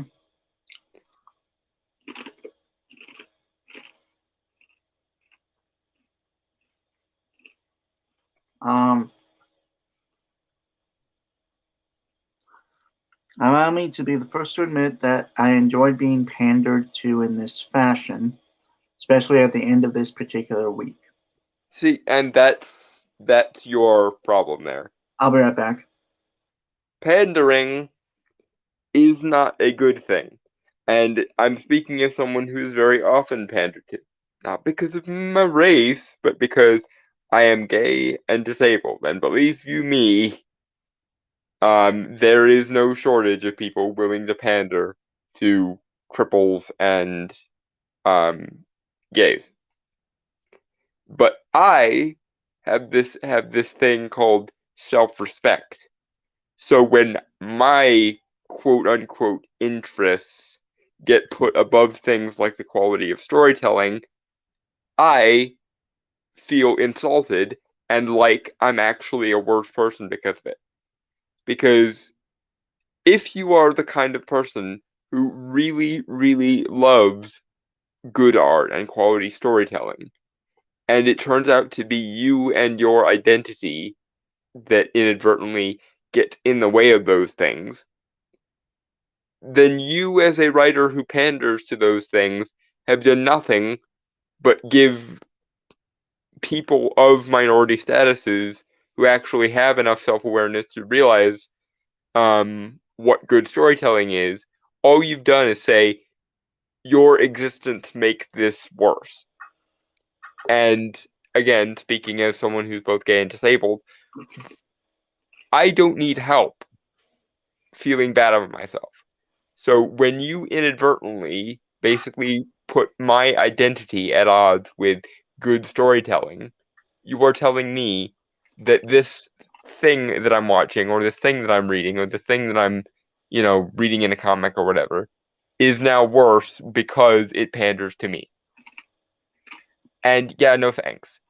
I would rather art and storytelling be better and never have a disabled character or a gay character in them than I would 1,000 gay characters or disabled characters and not have good storytelling. Case in point, Freddie Freeman, aka Captain Marvel Jr. in DC, for the longest time, his only real character was Kid with polio. He was a disabled kid who could walk when augmented by the magics of Shazam. Which aside from everything else is extremely condescending. Fuck you. But as a result, I never liked that character until the Shazam movie. Because instead of just making him this saintly kid with polio, like in the comics, they gave him a personality. They made him a massive nerd and extremely snarky and a little bit of a dry humored jackass who kind of lampshades his disability and makes fun of it. And speaking as someone who very much often did survive that by doing that exact thing, I very much appreciated his character at that point. Granted, I still don't like the fact that he can now walk because Shazam magic at the end of the movie. Because in my opinion, it's much more meaningful if they stay disabled and can use some other means to uh, become useful or become noteworthy or to earn respect. It's why I like Charles Xavier, because they don't need to make Charles Xavier walk, or his powers don't need to make him walk to make him respectable, because he has the power of his mind, and his mind can fuck you up from across the fucking planet if he feels like it. He doesn't need to walk to gain your respect. Therefore, he's a better character than someone like Freddie Freeman. But yeah, point being, don't put my identity at odds with good storytelling, because I will side with good storytelling against my alleged own interests if that's how far you're going. Better yet, just don't pander to anyone. Just tell a good story, implications and utility be hanged. That, as far as I'm concerned, is the correct answer. Tell a story that it doesn't matter who reads it, they will get something out of it. That's the nature of good storytelling.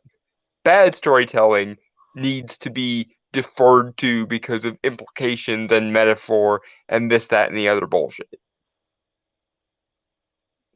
Those things at best should be secondary to good storytelling, if at all. Mm-hmm. Hi, how you doing? Yeah. But and moving on. Okay. We might talk about my. Actually, no, I'm not that egotistical. Yeah. Short version. On those days where we hang out and just shoot the shit, Brainstormer and I often exchange ideas for stories, and therefore someday you may very well see our names on a comic or two in the independent market. Mostly mine. Yeah. if all goes to plan. Sorry, no, I just like I felt like that had to be clarified then. Um, No, it's fine. It's fine. yeah. Well, it's funny because we're before we might get into it later. Okay.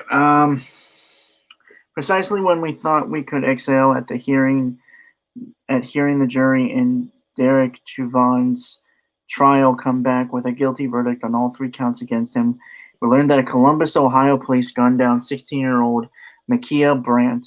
While we process that, hundreds gather to pay their respects at the funeral of Devontae Wright, another unarmed black man killed by a cop. Okay, what's the Yeah, context? all of this is completely and totally irrelevant to Falcon and the Winter Soldier. Yep. Also, context matters, I think. It's basically, oh my God, aren't the black people so very aggrieved because reasons? That was the entire point of that aside. If that doesn't, I'm gonna be honest, that sounds just fucking like talking down, essentially, Yeah. Whatever. Moving on, because I don't really have anything to say to that. Hearing those words in such an exhausting atmosphere lifts the spirit. Not really. There aren't many black superhero shows or blockbuster movies out there, and there are even fewer that take the effort to show a figure like Sam using his pull to set the woeful history of abused and tortured black super soldier Isaiah Bradley right and get him his own dedication in the Smithsonian. Okay. Once again, I'm gonna have to crap all over this because the movie that started the current or the wave of superhero movies that we've been pressing on for the past 20 years or so was Blade. And Blade is black. Blade was also awesome. Yes. I actually thought you were going to say awesome. So. Well, yes, he is, but I was responding to this point about there aren't enough black superheroes. Meteor Man. I realize that's like an original movie character, but to bring that up, like old superhero movies, if we're just talking superhero movies in general. Yeah. We got Meteor Man, Blink Man. Spawn was also around the same time Blade happened. I really don't want to count Spawn in there. Guess we have to though. I mean it's not a great movie because the budget was the thickness of maybe a string of atoms, but right. But okay, yeah. Also that Static Shock. Like if we're talking more like if you mentioned shows and stuff. Yeah, in superhero content in general, I'd say if you wanted to compare Falcon and the Winter Soldier to Static Shock from the early 2000s, Static Shock wins like 9 times out of 10. Okay. In terms of how insightful it was to the culture at the time. If we want to play that stupid game, it was also better written and the characters were more interesting, but you don't seem to care about that shit. So God rest Dwayne McDuffie. Yes. Your legacy will live on, good sir. Yeah, if we have anything to say about it. Mm-hmm.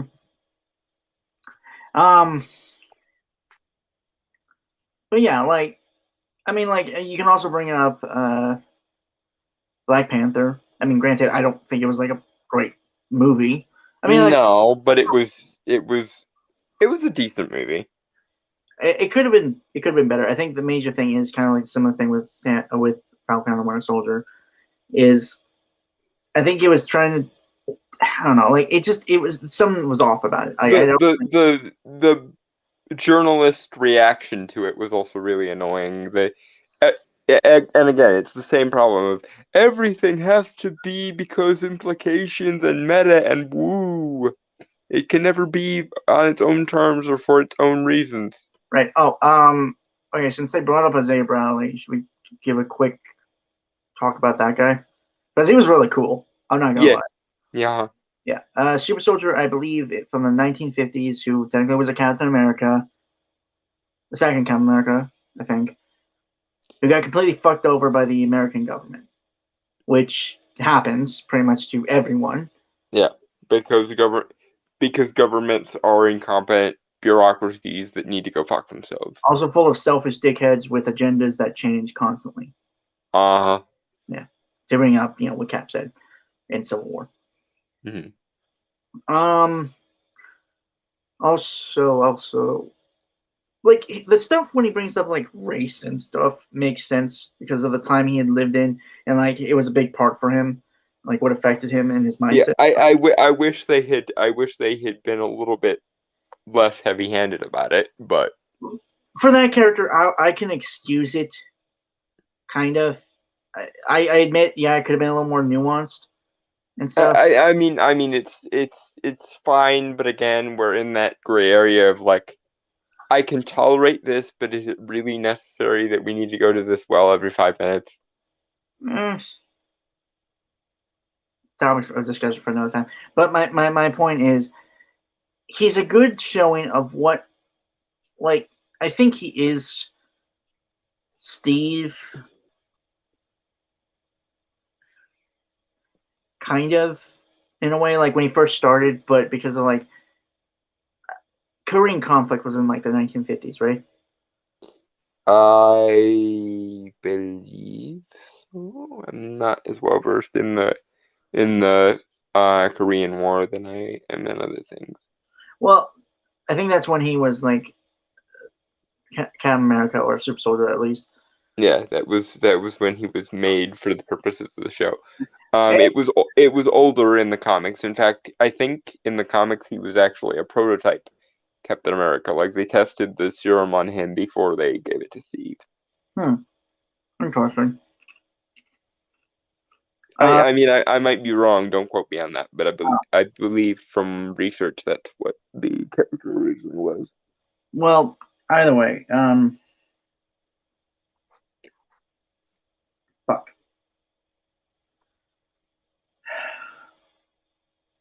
Either way, he's an interesting character, and I liked how they used him in the show. I do think they could have done him a little better, obviously. Give a little more nuance. Honestly, part of me wishes they had actually given him his son his role, because the son of Isaiah Bradley ends up becoming a superhero in the comics. Grandson. Or yeah, grandson. Yeah, Patriot. Yeah. Um, Granted, he wasn't able to be very awesome for very long because the writing quality dipped around that same time. So,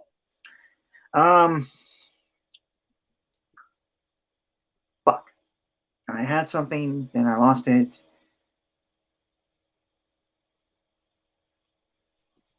He's no, but like he's just, for one thing, I think he has a lot of background to the world.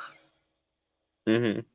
Like, I mean, you can assume that the U.S. government after Captain America, like even during when he was still active in World War II, was still trying to get the super serum right. Yeah, because like half of the power origins in the MCU are, we wanted to recreate the super soldier serum, but we didn't know how he did it. Yeah.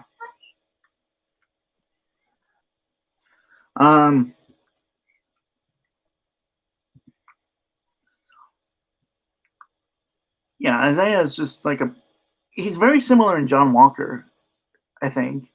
If we're drawing up comparisons to the show, not really Sam or anything, which I think they tried to push. Yeah. But with John Walker, like on the fact that they're both very damaged individuals because of the wars they had fought. Yeah. I think if John Walker had not been given the chance to do good in the last episode of Falcon and the Winter Soldier, Mm-hmm. and like kind of give up revenge for and really become basically become actual become the U.S. agent. Mm-hmm. He would basically become what Isaiah is now, which is just a bitter, broken old man. Yeah. With super soldier in his veins. Yeah. Oh, that would have been so cool to explore, actually. Now that I think about it. Yeah, but that would have ruined the racial narrative. Therefore, we couldn't do that. And once again, herein lies the problem of pandering and ideology. It gets in the way of really interesting storytelling opportunities if you have to filter everything through. Yeah, but my ideology though.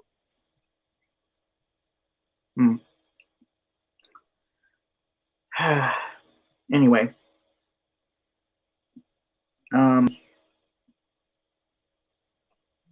moving forward. Yep. Spellman and his co-writer Joseph Sawyer wants to indulge in a hero's sermon to make a point terrific. Though another perspective, Sam's speech is a painful reminder that his America is not our reality. Not at all. Okay, fuck you. And incidentally, people like you are what is standing in your own way. Okay, people people who need to make abstract woo out of everything relating to race and demographic. Brainstormer and I have been best friends to the point of considering each other family for a very long time now. Brainstormer is Hispanic. It does not matter to me, apart from the occasional chance to jibe at him over it. And I only do that because A, I know he can take it, and B, because it shows that we allow ourselves to be vulnerable around each other, and it doesn't matter. Um, some of our other friends are also of various different demographics. Mr. E and Corrupt are both black. Just Some Guy is black. Um, those things don't matter to us at large. It just so happens that we all liked similar things or we all stood for similar principles. And because we didn't really care what the demographics of the people we interacted with were, it just so happened that we kind of wound up with a poster for diversity in the interim. Mm-hmm. And we got that way by judging people on their merits, not on some kind of abstract ideology. Right. Granted, I don't think I'm as knowledgeable as like Dalton or Mr. E or Just Some Guy, mainly because they have age over me. Dalton to a lesser extent, but still. And also, like, I think they've just been. I got into comics around when things started to turn to shit. To be honest, mainly because and Dalton not can attest. Attest. Thank you.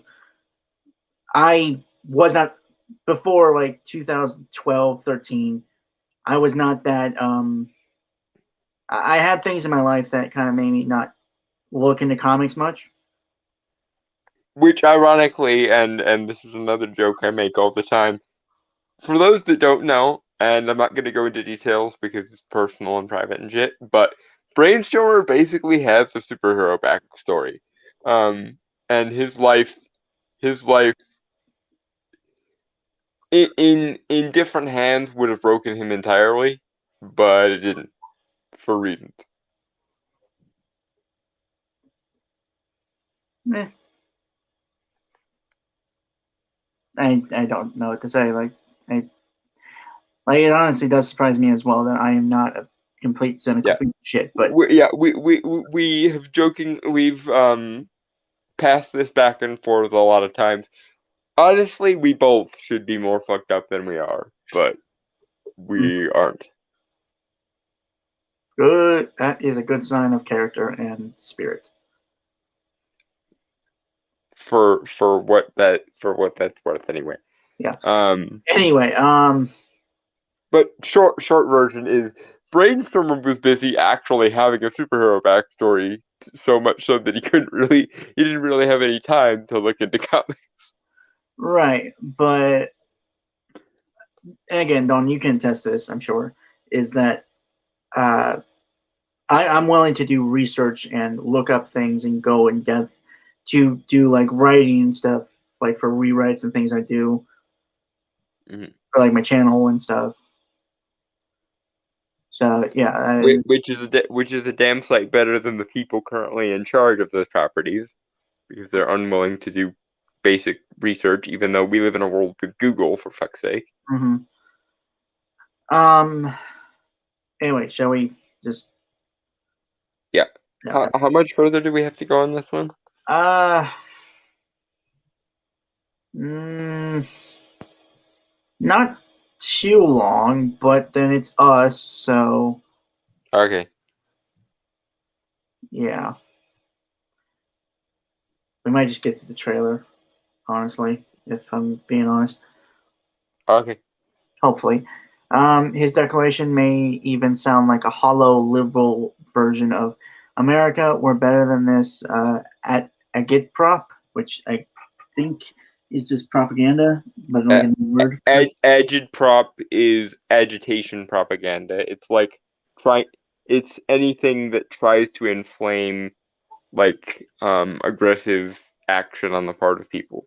Yeah, I just looked up the definition. Political, originally communist propaganda, especially in art or literature. Yeah. Interesting. Anyway, I got nothing to that. Maybe if you guys laid off the agitprop for 5 minutes, we could tell good and interesting stories. What's Because weird, it's not a bad, like again, yeah. it's basically what they said too. It's like it's not bad, it's fine, it's not great or anything. It's okay. Like Mm-hmm. I'm just saying, because if we're supposed to, because this person brings up agitprop to kind of be dismissive about it, but ironically, every art form basically in this day and age is turned into some form or other of agitprop. Is it any wonder, therefore, that there are so many agitated people? moving forward, Yep. removing the emotionality from it, slathering heavily message dialogue between firefights and conflagrations. Conflagrations. I don't know what that means. It means like a weighty meeting of forces on like a battlefield. So like sort of like Okay, I just pulled up the definition. An extensive fire which destroys a great deal of land or property. mm-hmm. Huh. This person likes to use a thesaurus. In most cases it means like an act of destiny or an act of God is usually the subtext that's shoved with it. That's dumb. And conflagrations that might be okay for a big dumb action flick. Okay, well that's just. But it's simply bad TV. No, no, it's not bad. Like it doesn't go far enough with anything. It's again the WandaVision problem. WandaVision should have had references to some cosmic entity behind it all, or Doctor Strange should have showed up, or uh, Agatha's bunny should have transformed into a demon when it was protecting the kids from escaping, which they were originally going to do, but they just ran out of CGI budget and decided not to. That's bullshit. And yeah, which is the most bullshit of all the bullshit. Because I can understand no Mephisto or no Chthon, because the writer apparently didn't know who those characters were, which is stupid because you should have done research. if you didn't know who those characters were, if you're gonna be doing a WandaVision show with Agatha freaking Harkness as the main villain, quote unquote, do research, goddamn you. But they were originally gonna have um Agatha's familiar rabbit there turn into a demon while it was defending or preventing the kids from escaping, and they just didn't. It's kind of like they cast Evan Peters at random to get everyone invested in who Evan Peters might be, and then immediately just pulled the rug out from under everybody's ass, and were blindsided when everyone was angry that it basically amounted to nothing except a dick joke. That I would be fine with if they had any other bigger payoff. Yeah, it didn't really matter. It didn't really matter who Evan Peters was, and he didn't even necessarily need to be anyone important, but to imply that might have been a thing for 4 or 5 out of 9 episodes, and then just have it amount to A, nothing, and B, a dismissive dick joke that basically shits all over the fan investment for even thinking it might have been someone important. It's just the straw that breaks the camel's back. Yeah, you know what would have been interesting? Hmm. Sorry, chewing chip. 1 sec. Finger on the camera. Okay. Yeah. What I was gonna say was, like, what if instead of like a compromise, like, what if instead of the bunny, it is the fake Quicksilver, right? And during like the kind of magic battle between Agatha and Wanda, Aaron Taylor Johnson's Quicksilver appears to help, like, protect Wanda's kids, and like Wanda create a projection of him. Kinda. Okay, that might have worked. I was gonna say, because Agatha went out of her way to say that she couldn't have brought back the Ellen Taylor Johnson version because it was a continent away and full of bullet holes, which I thought was kind of funny. Right, but Wanda with like her chaos magic and stuff. Yeah, she could have created a construct of him. Yeah. Yeah. And like although that would have required getting Aaron Taylor Johnson back, so maybe they couldn't have done that. I would have done it as a secret, obviously. Yeah. But yeah, I would also I would like them both to have a moment together besides Wanda and Vision. Mm-hmm. Where they say goodbye, like they finally just have a closure to themselves. Yeah, that would have been nice. Or alternatively, considering that we know as of episode 8 that Wanda created Vision from scratch, from grief and her chaos magic, why couldn't she have just conjured an army of visions? That would have been interesting, and it would have shown that she learned something about how her chaos magic works. Anyway, and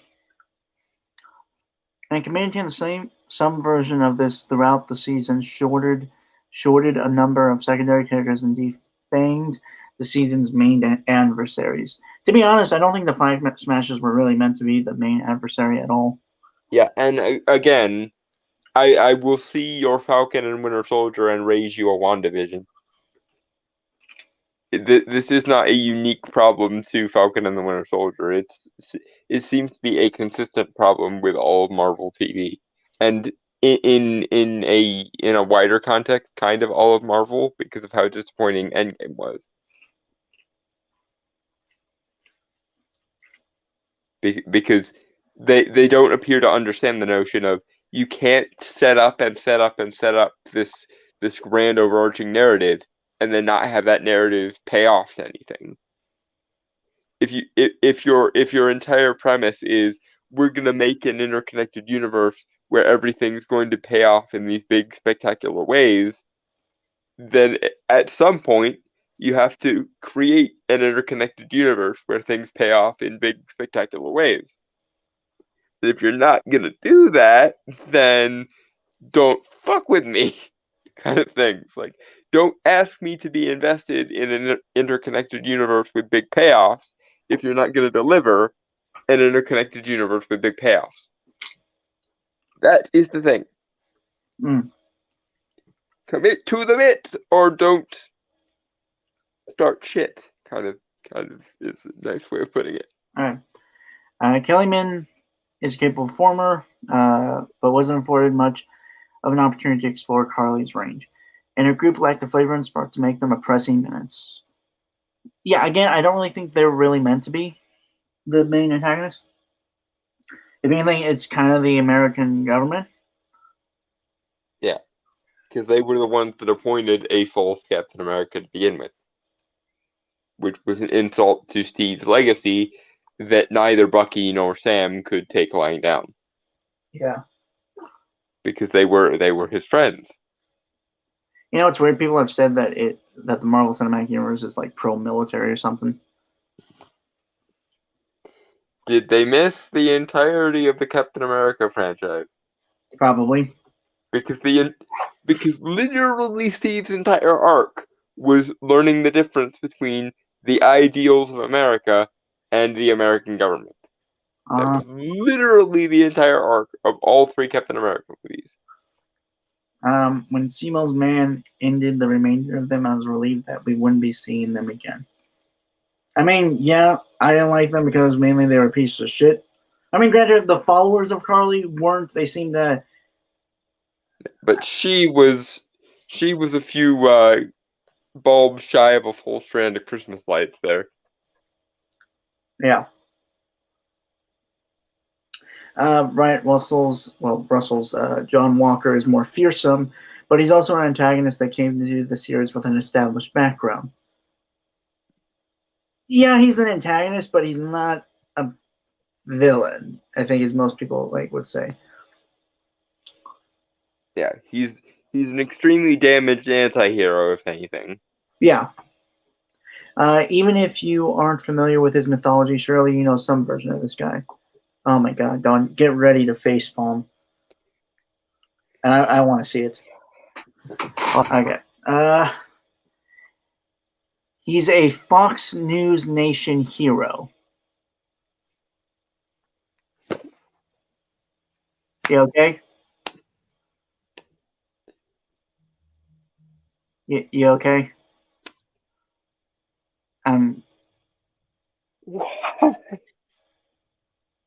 He's not at all, and we literally had a half-hour discussion about him earlier. So yeah, I'm not. And if that was what the writers intended, then first of all, fuck you, writers, and second of all, stop making the audience have to fill in your gaps, because it may make sense for Melanie here, for him to be that, because she exists in the same ideology as you. But I've said this before and I will say it again. Your ideology is not the one true God. And I would say that to literally every other moral ideology in the world. Your ideology is not the one correct answer throughout all of human history. And if you do believe that your ideology can do no wrong and has all the answers, then you are just as fucking moronic as the evangelical tradcons of the 80s and 90s who believed that Dungeons and Dragons and rock and roll caused people to worship Satan.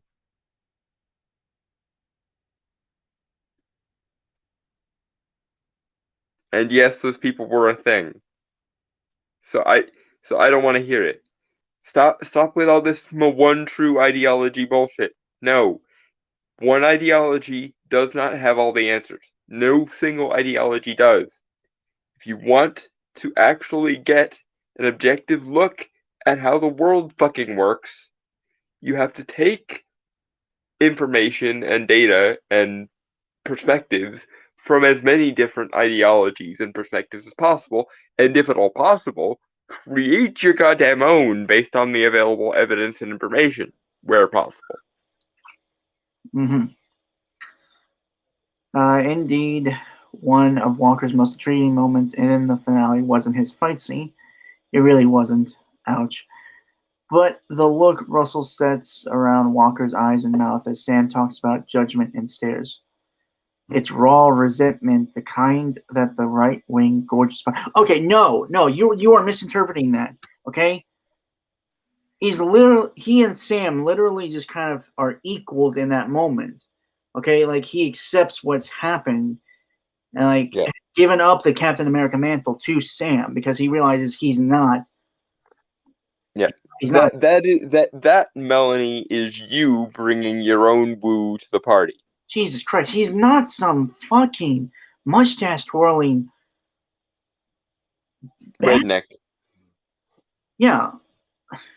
He's not Hank Hill from King of the Hill, for fuck's sake. Well, I mean, Hank wasn't really that bad of a person. Well, no, but that's basically what I think they see when they look at John Walker is an evil King of it, is an evil Hank Hill. Oh my god. And incidentally, as someone who lives in the most rural part of Pennsylvania, you wanna see some genuine farm boys and rednecks. You should go to my old high school one of these days, because I guarantee you, a third of the people, a third of the guys that I went to high school with probably went into the military, and another third of the guys I went to high school with are probably farmers. No lie. So yeah, you want to talk about what rural America is like? I'll introduce you to a couple of them. And yes, they are occasionally kind of insufferable dickheads. That's why I wasn't friends with a lot of them. But that I wasn't really friends with very many people at all in high school.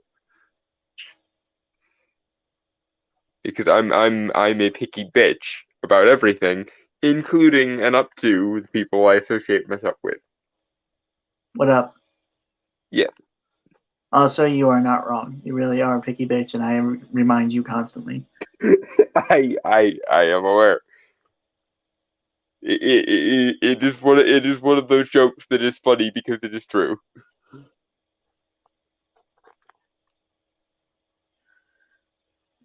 Just like when I tease you for being a ridiculous moral compass having teddy bear of a human being. Fair enough. Okay. God. I thought the Star Wars one was the pain in the ass. Yep. I mean, it still is, obviously, but this, god damn. Yeah, these people. It's just like with the Invincible article from a few weeks ago. We ended up spending the entire time on that too because of just how it's the same. It's essentially the same worldview, just applied to different things. It's a one size fits all worldview. This isn't good enough because abstract moral woo reasons. Okay, sure enough, in the epilogue, we see Rebecca Countess Valentina Allegra de Fontaine, Julia Louise Dreyfus, who is flawless, I have no notes, reappear with a black super suit for John and a new moniker. Things are about to get weird, she warns, so when they do, we're not going to need a Captain America, we're going to need a U.S. agent. That's who John Walker becomes. Also, the fact is, what?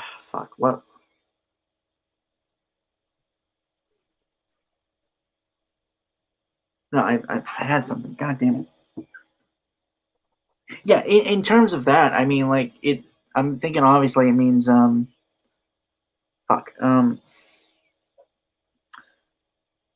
America has always been portrayed as the Boy Scout, which he is. Granted, he is also technically a soldier.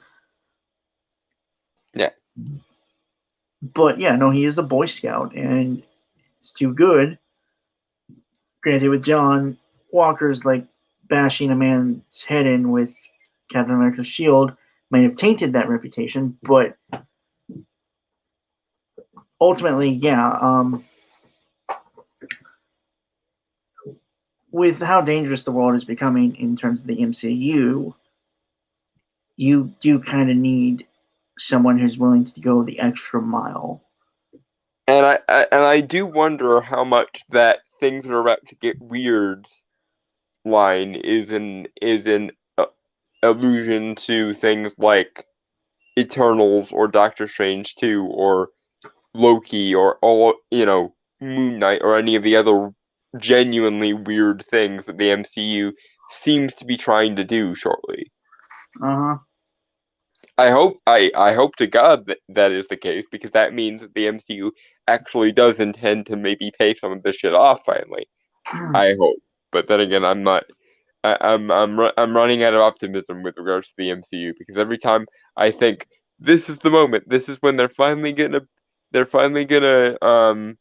commit to the bit and give me all the things I've waited for 10 years, they backtrack. One step forward, two steps back. Okay, so moving forward, Hmm. let us not forget Miss Sharon Carter, the exiled government agent whose pirate country home is bedecked with stolen masterpieces and other black market goodies, and yet somehow nobody bothered to connect Sharon's wealth and pull to the biggest bad in that part of the world, the power broker. It's her, the doy. And now that Sam has scored a pardon for Sharon, placing her back in government with full access to prototype weapons and state secrets, why, I'm sure that'll all work out splendidly for the first black Captain America. Okay, the whole black thing, that makes no sense to me, but they're setting up stuff, which again is what these series have kind of been doing so far. Yeah, and also, did you misplace Isaiah Bradley already again?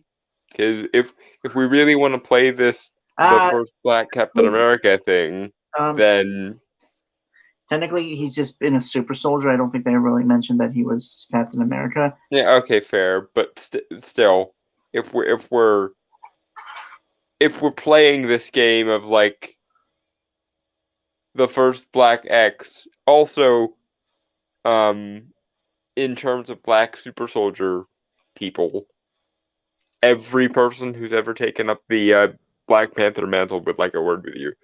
Hmm. Other than that, I got nothing really to say about that.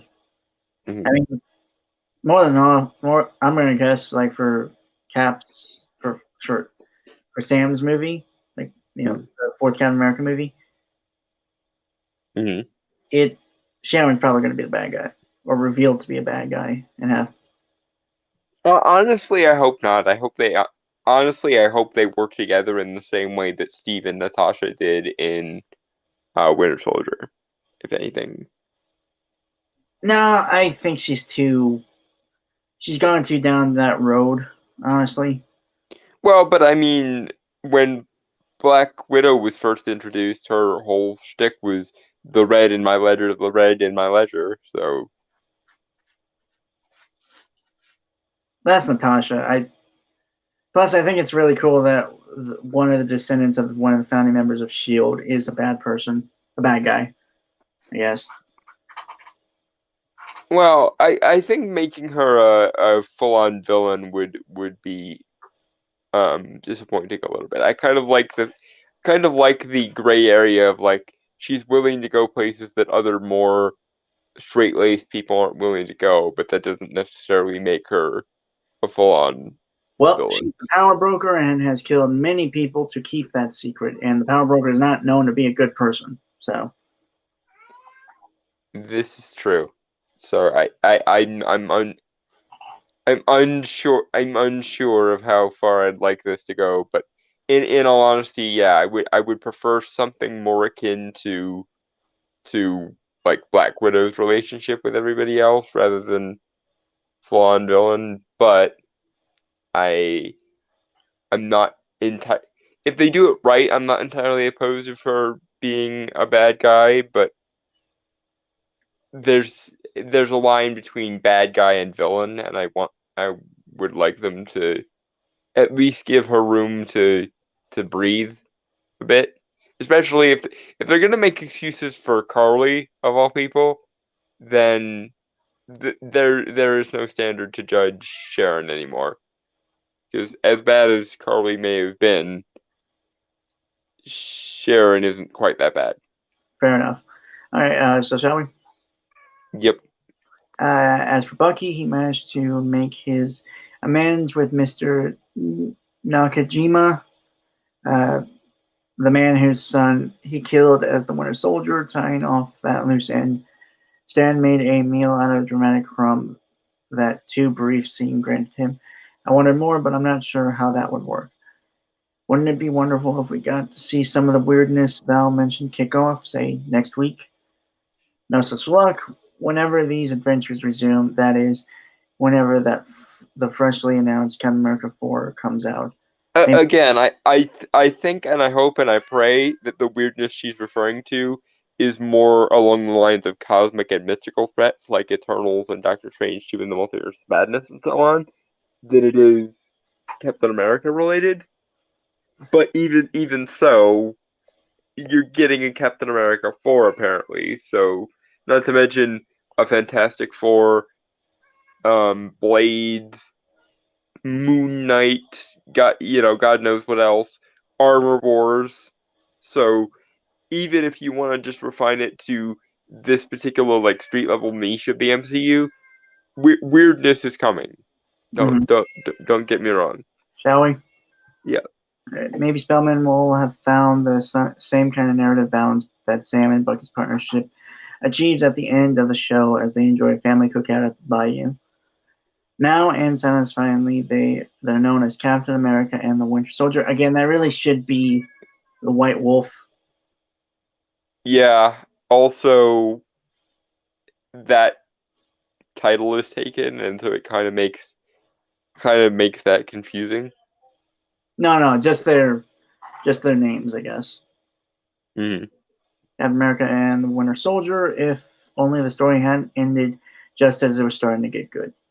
Man, Again, I see your Falcon and the Winter Soldier problems, and I raise you WandaVision problems.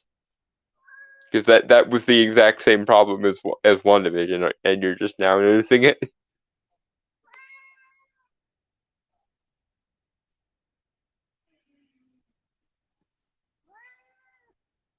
Apparently, my cat wants all sorts of attention right now because reasons.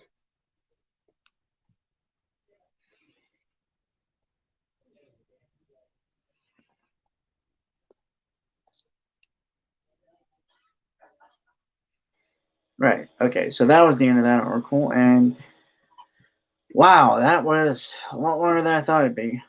Yeah, trailer. Trailer.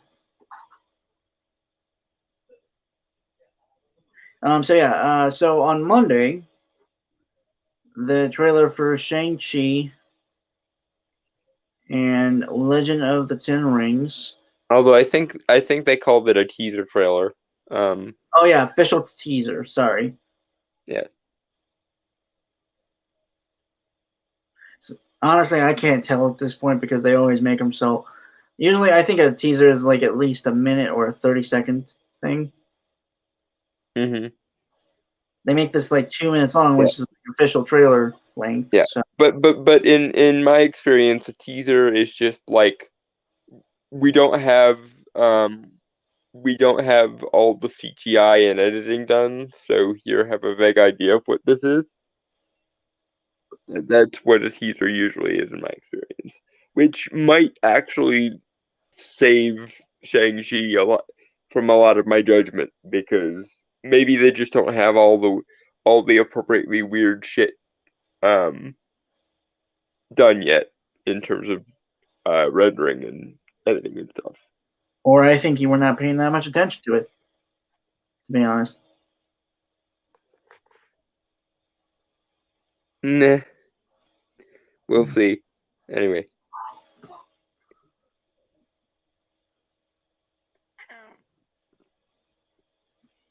Banana? Mandarin, because Mandarin is also an orange. I know, I got the fucking pun. Uh,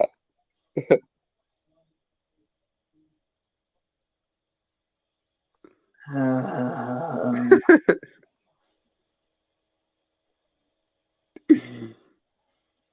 banana. Mandarin. Now every time you do that, that's another punch I'm adding to when we actually meet, right? I know. Okay. Yeah, let's just play this fucking thing before I lose my goddamn mind.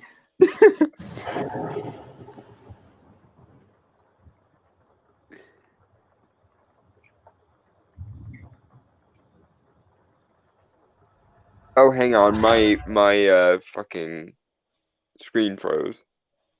I'm gonna have to jump out and jump back in. Okay.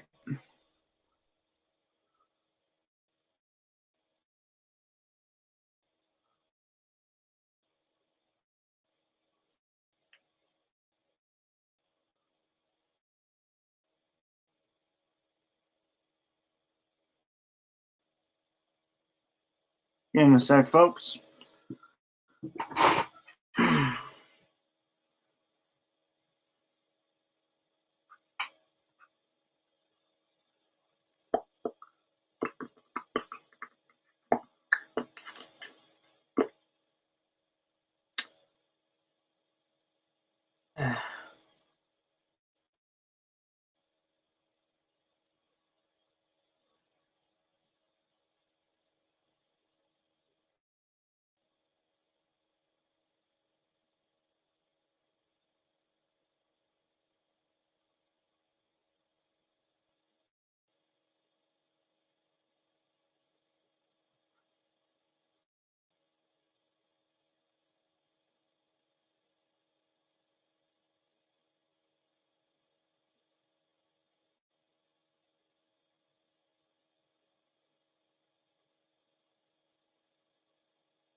Okay. Huzzah. I can see things. Okay. Brain Now we store? banana. We shall Wait, can you not? Mandarin. God damn you, you bastard! Wait, can you hear me? Like, I legitimately actually hear me? Yes, yeah, now I can hear you. I couldn't hear you there for a second, but I think it was just StreamYard being dumb. Oh god. I'm both angry at StreamYard and at you, you bastard. You know what you did. I know. Don't I bother saying you're sorry, because we all know you're not. I guess I'm just too fruity sometimes. Banana. Mandarin.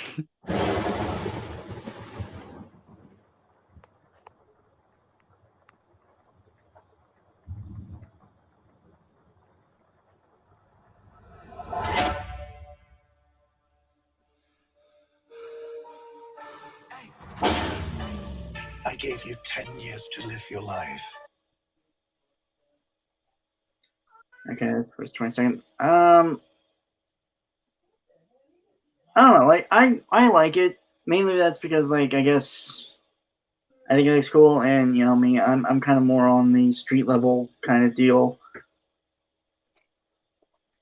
But I don't know, like it looks cool. Kind of I get like a lot of Hong Kong action film vibes, kinda. I mean, I don't necessarily mind the Mandarin having money necessarily, but in all honesty, when I and I think a lot of people heard we're doing the Mandarin properly this time, I heard that as we're doing the the space techno wizard with the Power Rangers henchman, which it is what a lot of people in my generation think of when they think of the Mandarin because Well, of the '90s Iron Man animated series. right. Hey, Making him just a generic businessman kind of ruins it a little bit. I don't. It's not that. I don't think he's a generic businessman. I think it's more of like a Ra's al Ghul League of Shadows deal because if you remember, the Ten Rings were in the Iron Man movies, and we're kind of. I think there are like different sets and factions and splinter cells of it that accumulate to this like giant kind of group. Yeah, and side note, that pisses me off too, because the 10 rings should be literally 10 rings that each have various different powers. Oh no, there are rings. They're just more styled after like rings of a Chinese, of an Asian martial art. I can't remember what they're called, but I think because you got like you had the Infinity Stones, which are on a hand. So I think there might have been comparisons there. I think that's why they might. Okay, well, hang the comparisons. It's what people want from the Mandarin. Therefore, this just looks like another case of they're gonna need to apologize for the Mandarin and then maybe introduce a proper Mandarin in Guardians of the Galaxy 4 or whatever. Dalton. What? One, being a picky bitch, and we have not finished the trailer. Okay. Mandarin. 1 sec.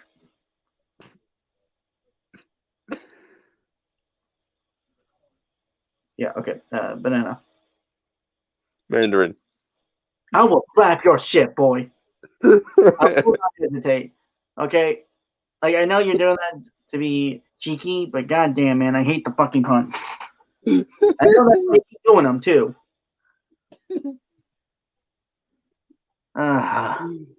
Anyway, yeah. Well, you can get revenge on me when we actually meet up in person. So let me have my moments of cheekiness before I freaking get broken in half repeatedly, folded like a freaking origami sculpture. Right, banana.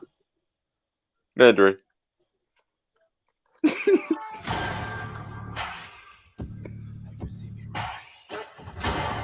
And where did that get you?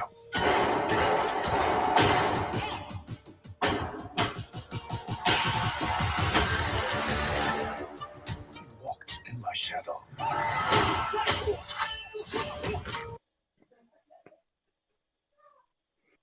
A part of me kind of thinks they might take they're taking somewhat of an inspiration from, like for the Mandarin, at least a little bit of inspiration from the Iron Man Armored Adventures cartoon.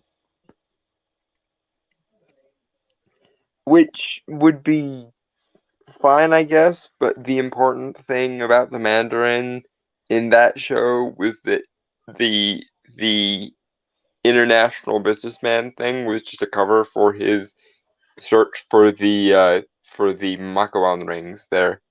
But the thing that's striking me here is it reminds me a hell of a lot of Netflix's Wu Assassin.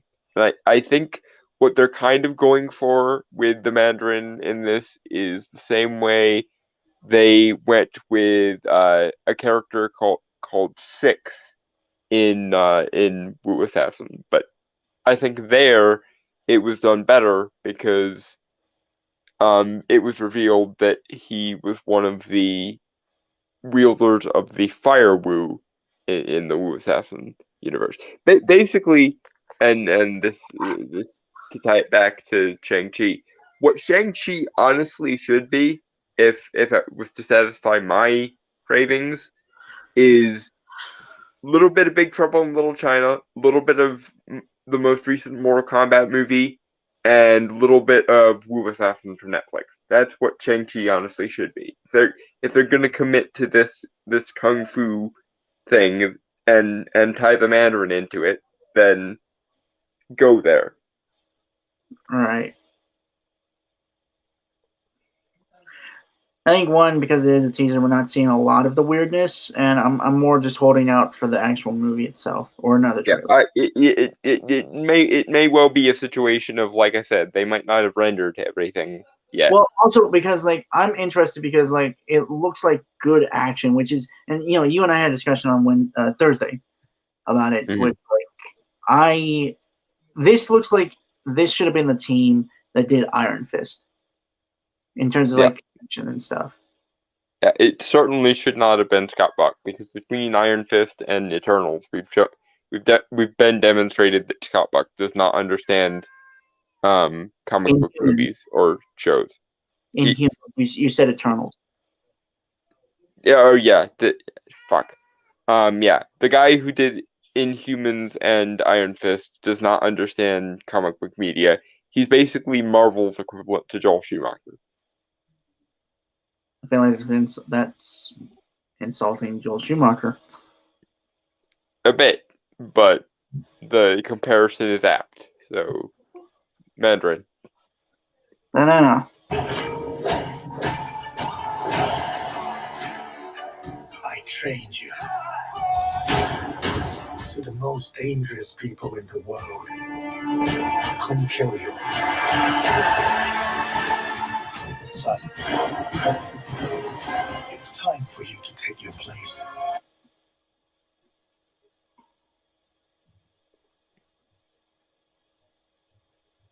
I don't know. Like again, I'm not like overly excited about it, but I think it looks cool. This is unfortunately giving me Dragon Ball Evolution vibes. I'd have to disagree. I think it looks better, honestly, but again, Well, in terms of like cinematography and stuff, but in terms of style, it's giving me Dragon Ball Evolution vibes, and that's not good company to be in, as everyone knows. Picky ass bitch. Yeah, damn right. That's Mandarin. not a thing. I know, but I own it, therefore, better. Still not a good thing. I know. Yeah. Okay. Yeah. Banana. Whoever said I was a good thing? That is the question. Okay. Yeah. Banana. Mandarin. Yep. By my side.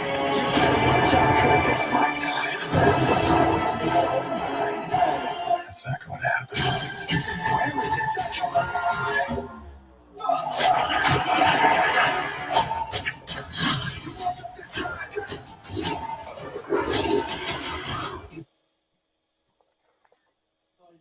Yeah. No, I think it looks cool. I think if anything, it might be kind of like that weird kind of like weird in terms of like supernatural kung fu action on a street level, but like okay, I don't like those movies, but the first Michael Bay Michael Bay produced Teenage Mutant Ninja Turtles movie, kind of that is Yeah. what I'm getting. Like I know it's not a good movie, but But if they were going that level, I'd at least give them props for going that far. But for now, without any of the presumably weirder stuff added in, it seems like just a generic action movie, and and maybe it is because I'm not a big fan of just straight up action movies, unless it's something special like Nobody or John Wick or Hardcore Henry. Those are some action movies that I like. so picky But bitch. That's basically what it boils down to, right? Picky bitch. That's what it boils down to, pretty much. well, it's the same problem as Falcon and Winter Soldier and WandaVision have been having. It's like if you're gonna do this, then go all the way with it. And if you're gonna do kung fu mysticism within the Marvel universe buttressed by the Mandarin, where is Hypno-Show? Where is Fin Fang Flung? Where's MODOK? Like in my version of this, what you could basically get is imagine a version of Big Trouble in Little China where they're going through the floors and facing each, like, master of the floor, like in Lo Pan's tower there. But instead of Lo Pan, it's the Mandarin. And instead of Lo Pan's henchmen from Big Trouble in Little China, each level is one of the Mandarin's henchmen. So you could have Hypnotia or MODOK or Fin Fang Foom, and Fin Fang Foom could be the big big gun at the top of the tower and so on. That is what this could have been. Plus So a basically, little bit of like Wu Assassin. so But basically, go ahead. basically Bruce Lee's Tower of Death. Kind of, yeah. I don't know. I'm just chalking this up to you being a very picky bitch, and again, that is not a compliment. I'm taking it as one anyway. Sometimes I worry I have an ego problem. Oh, darling, you, sir, do not have a ego problem. If anything, you have you need to get your ass kicked until you stop belittling yourself problem. You realize I said that. Never mind. You did. I know. Yes, I know you were being ironic, but still. Anyway, Banana? Mandarin. You can't outrun. You really are.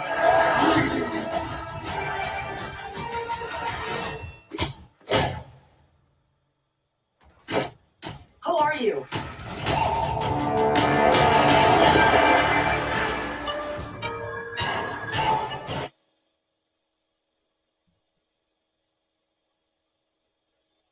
Again, I got none. Like, I'm okay. I'm not like excited, but I'm intrigued.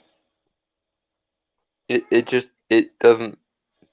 You're not giving me anything to work with here. Like, I don't really have anything to get excited about, and therefore I'm not. Picky ass bitch. You goddamn right. Again, not a compliment, even if you are taking it as one. It's not.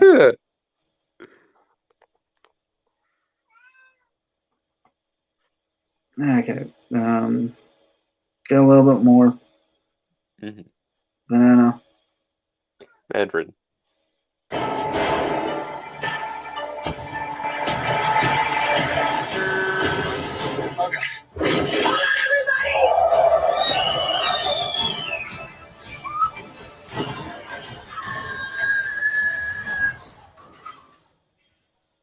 We make a good team.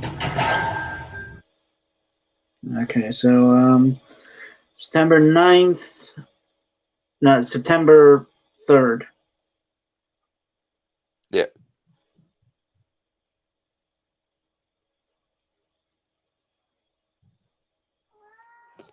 And while you're getting the final article of the night up, I need to go and let my cat out. She's meowing at me.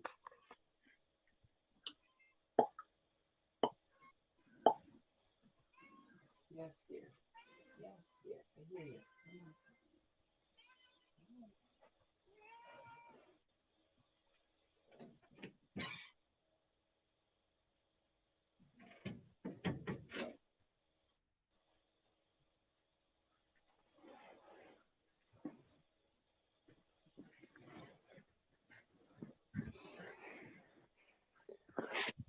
Okay.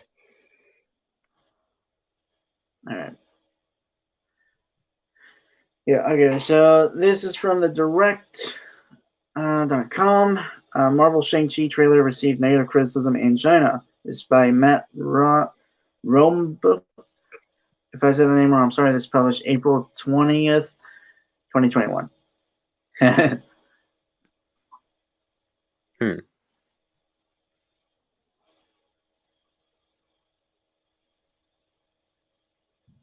What? Nothing. Okay. Okay. No, I got none. I was trying to think of something, but okay. Let's move forward. Mm-hmm. In recent weeks, Marvel Studios has been shown fans with new trailers and first looks at variety of upcoming projects. The most recent drop was a glimpse at the MCU's newest hero, Shang-Chi, in the form of an official trailer teaser. Simu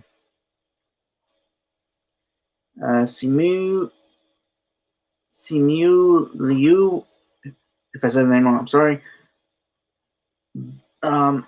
Who will star as the titular character in Shang-Chi and the Legend of the Ten Rings, shared a first look image of the Master of Kung Fu before seemingly being surprised by Marvel Studios with the full-length trailer on his birthday. Oh, that is actually really cool. Yeah, that was some nice synergy there. Marvel does tend to take very good care of its people, so. Even when they don't cooperate, Brie Larson. But all the while, the internet was abuzz about the action-packed preview. There seems to be less excitement for the film in China. I didn't want to bring up like his. I don't know why, but a lot of people were saying like his costume like looks like a sweater. I don't really see it honestly. This kind of looks like a standard. No, of all my problems with the trailer we've gotten so far, I don't really care so much about his costume because I mean how Jack Burton looked like a trucker hick for most of his movies, so Jack Burton. Big Trouble in Little China. I actually probably need to see that movie, to be honest. Oh my! The freaking heck are you doing that you haven't seen Big Trouble in Little China yet? To be fair, I haven't seen The Thing either. John Carpenter's The Thing, I mean.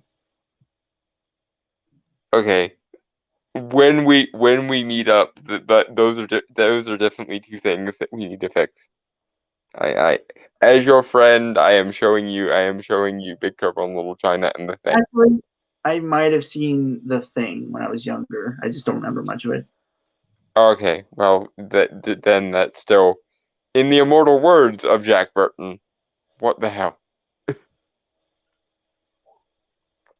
Again, I was kind of busy with my life at the time, so. Okay, fair, I guess. But as your friend, I feel it is my duty to repair this this travesty of pop culture unsavviness. There. Seen clips of it. I know what it's about. I've seen parodies of it. I'm not stupid to it. I just have not seen the actual thing. Okay. Okay. Well, we'll fix that later. But anyway, moving on. Shang-Chi ratioed in China. As pointed out by Reddit user u/Alan Quick, I don't fucking know. The statistics for the trailer on the Marvel TW and Marvel Studios Hong Kong YouTube accounts are less than favorable.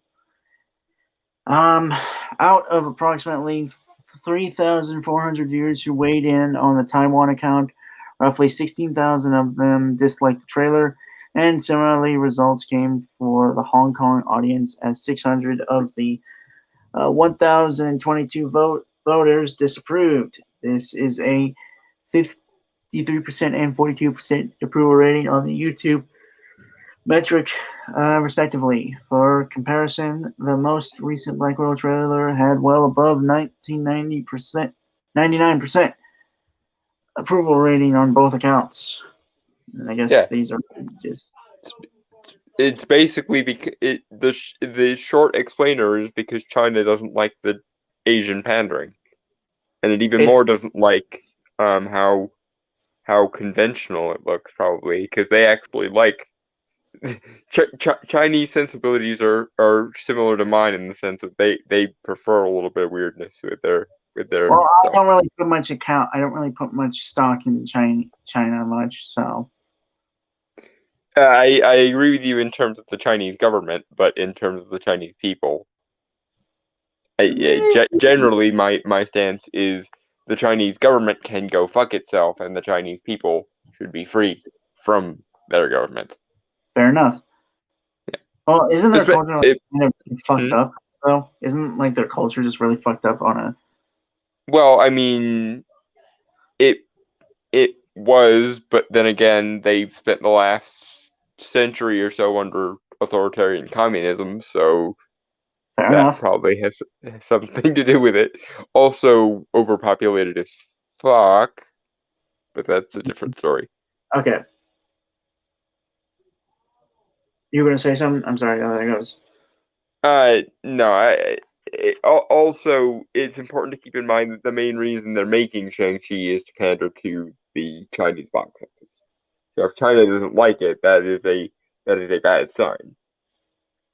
And just to add my particular flavor to this particular insult, Here we go. Doctor Strange made almost twice what it made in the U.S. in China. So if this is an indication of anything, it is that despite however much the Chinese government wants to regulate it, the Chinese people seem to like Asian influenced mysticism, and therefore removing any sense of mysticism from Shang-Chi probably didn't do it any favors.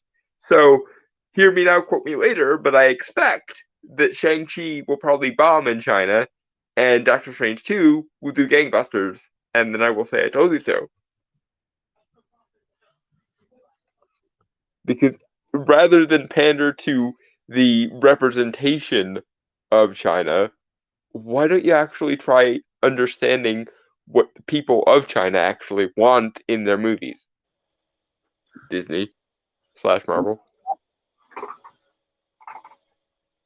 You done? Moving on. Okay. Mm-hmm. All right. Hate for Shang-Chi, love for Tony Leung. Again, if I say that name wrong, I'm sorry. The comments for each of these videos give some hints as to why fans in the Eastern Hemisphere aren't as excited as the American audience. I like, again, like it's similar with me as an American audience member, I suppose. It's like how I am with Zack Snyder's movie, with Zack Snyder's Justice League. I can take it or leave it. Like it seems okay. Again, I'm just gonna save my opinions until I see the movie itself. So, one complaint from fans was this trailer portraying a Chinese film being made by Westerners. Oh, that's fucking dumb. In other words, it's Chinese kung fu movies with all the weird shit taken out. It's the Western interpretation of what a kung fu movie is, rather than an actual kung fu movie. Right. What's funny is, like, you and I have actually had a discussion about this, right? Like, I am actually working on my own idea for a kung fu movie. Mm. And like I told you how it gets weird, right? Like from what I told you. Yeah. A Westerner making a Chinese movie. That's well, funny. Their point is that it's like a Western satire of what a Western. It's like a satire of what a Western person would think a kung fu movie is like.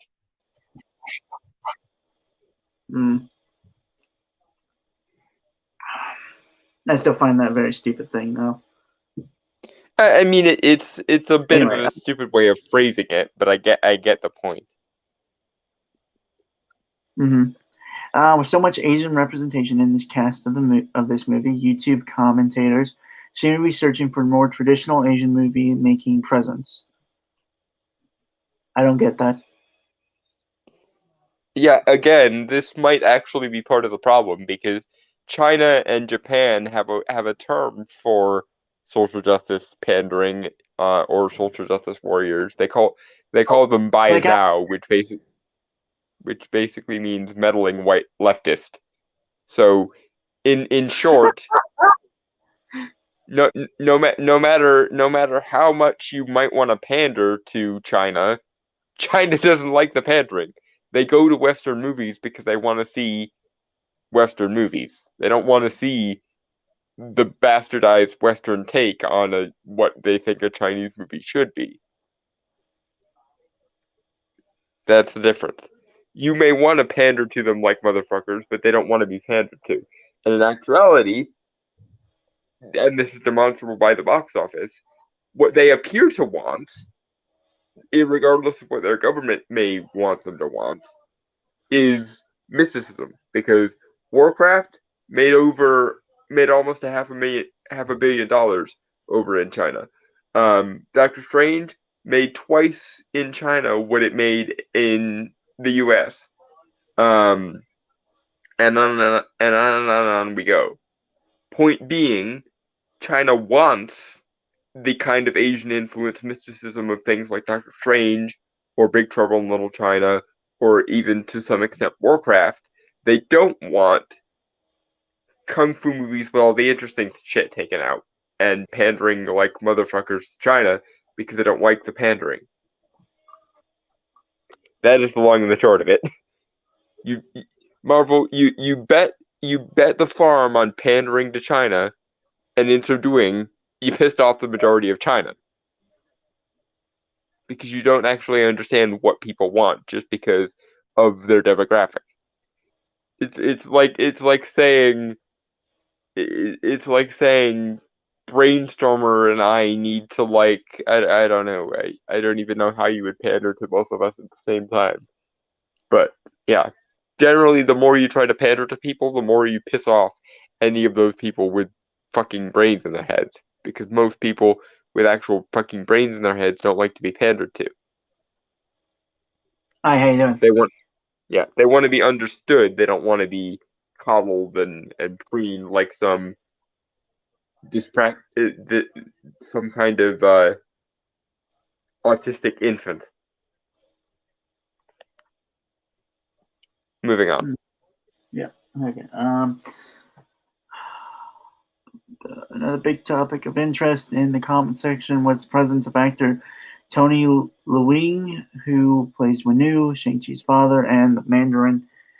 There was a ton of chatter about how Leung's charisma and charm and good looks overshadowed that of Simi the Yu. Some other top comments are critical of the appearance of Simi the Yu's titular hero, believing that he doesn't have the ideal face for the titular Chinese superhero. Yeah, isn't technically Shang-Chi like an homage to Bruce Lee? Yes, and in the comics, he was the son of Fu Manchu. I have no idea who that is. It's basically a kung fu character in old Marvel, which is why he's not involved in the cinematic version, because Fu Manchu is probably actually problematic, like in a way that term should. Well, no, I think I'm fine with them making Shang-Chi the son of the Mandarin. I think that's interesting. Yeah, I think it works. But again, if you're gonna go there, then go there. Like in concept, it works if they're actually willing to give us a Mandarin, but they don't appear to be. All right.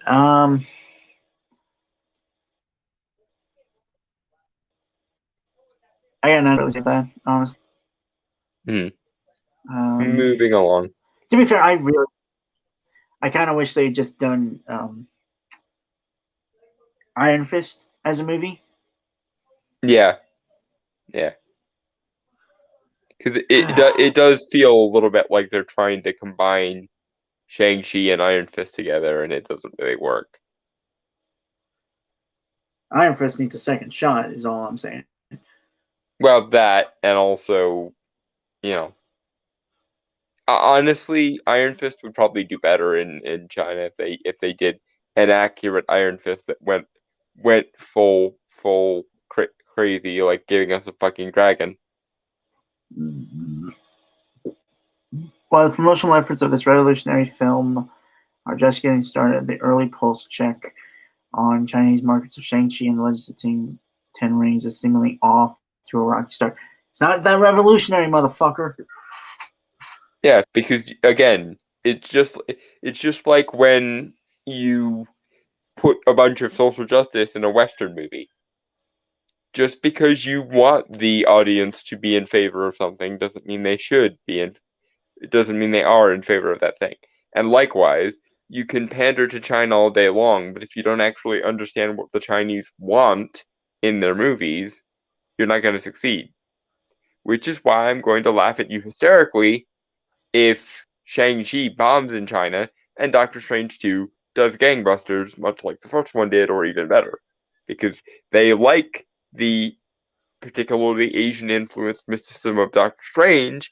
They don't like being pandered to with just some random Chinese character in the forefront because reasons. Right. Okay. I would actually bet money that if you showed a Chinese person Big Trouble in Little China, they would love it. I don't know how popular that movie is over there, and I'm not sure if many people from China have actually heard of it, but I can almost guarantee you that they would consider that a more genuine appeal to the things that they want than they would something like Shang-Chi. Which might, just maybe, get us a better version of Shang-Chi if Marvel learns the right lesson and gets weird with Shang-Chi. If they don't learn the right lesson, if their only response to this is, let's pander even harder, then they will fail. Okay. So for time purposes, we are going to call it. Yep. Yeah. Hopefully next week we'll be able to cover the thing we should be covering that just drains the life out of us and the will to live. But, Mhm. With that, folks, I want to say goodbye, adios, aloha, avidazay, sayonara, peace, cheers, and Hail Mandarin Lobster! And fuck off.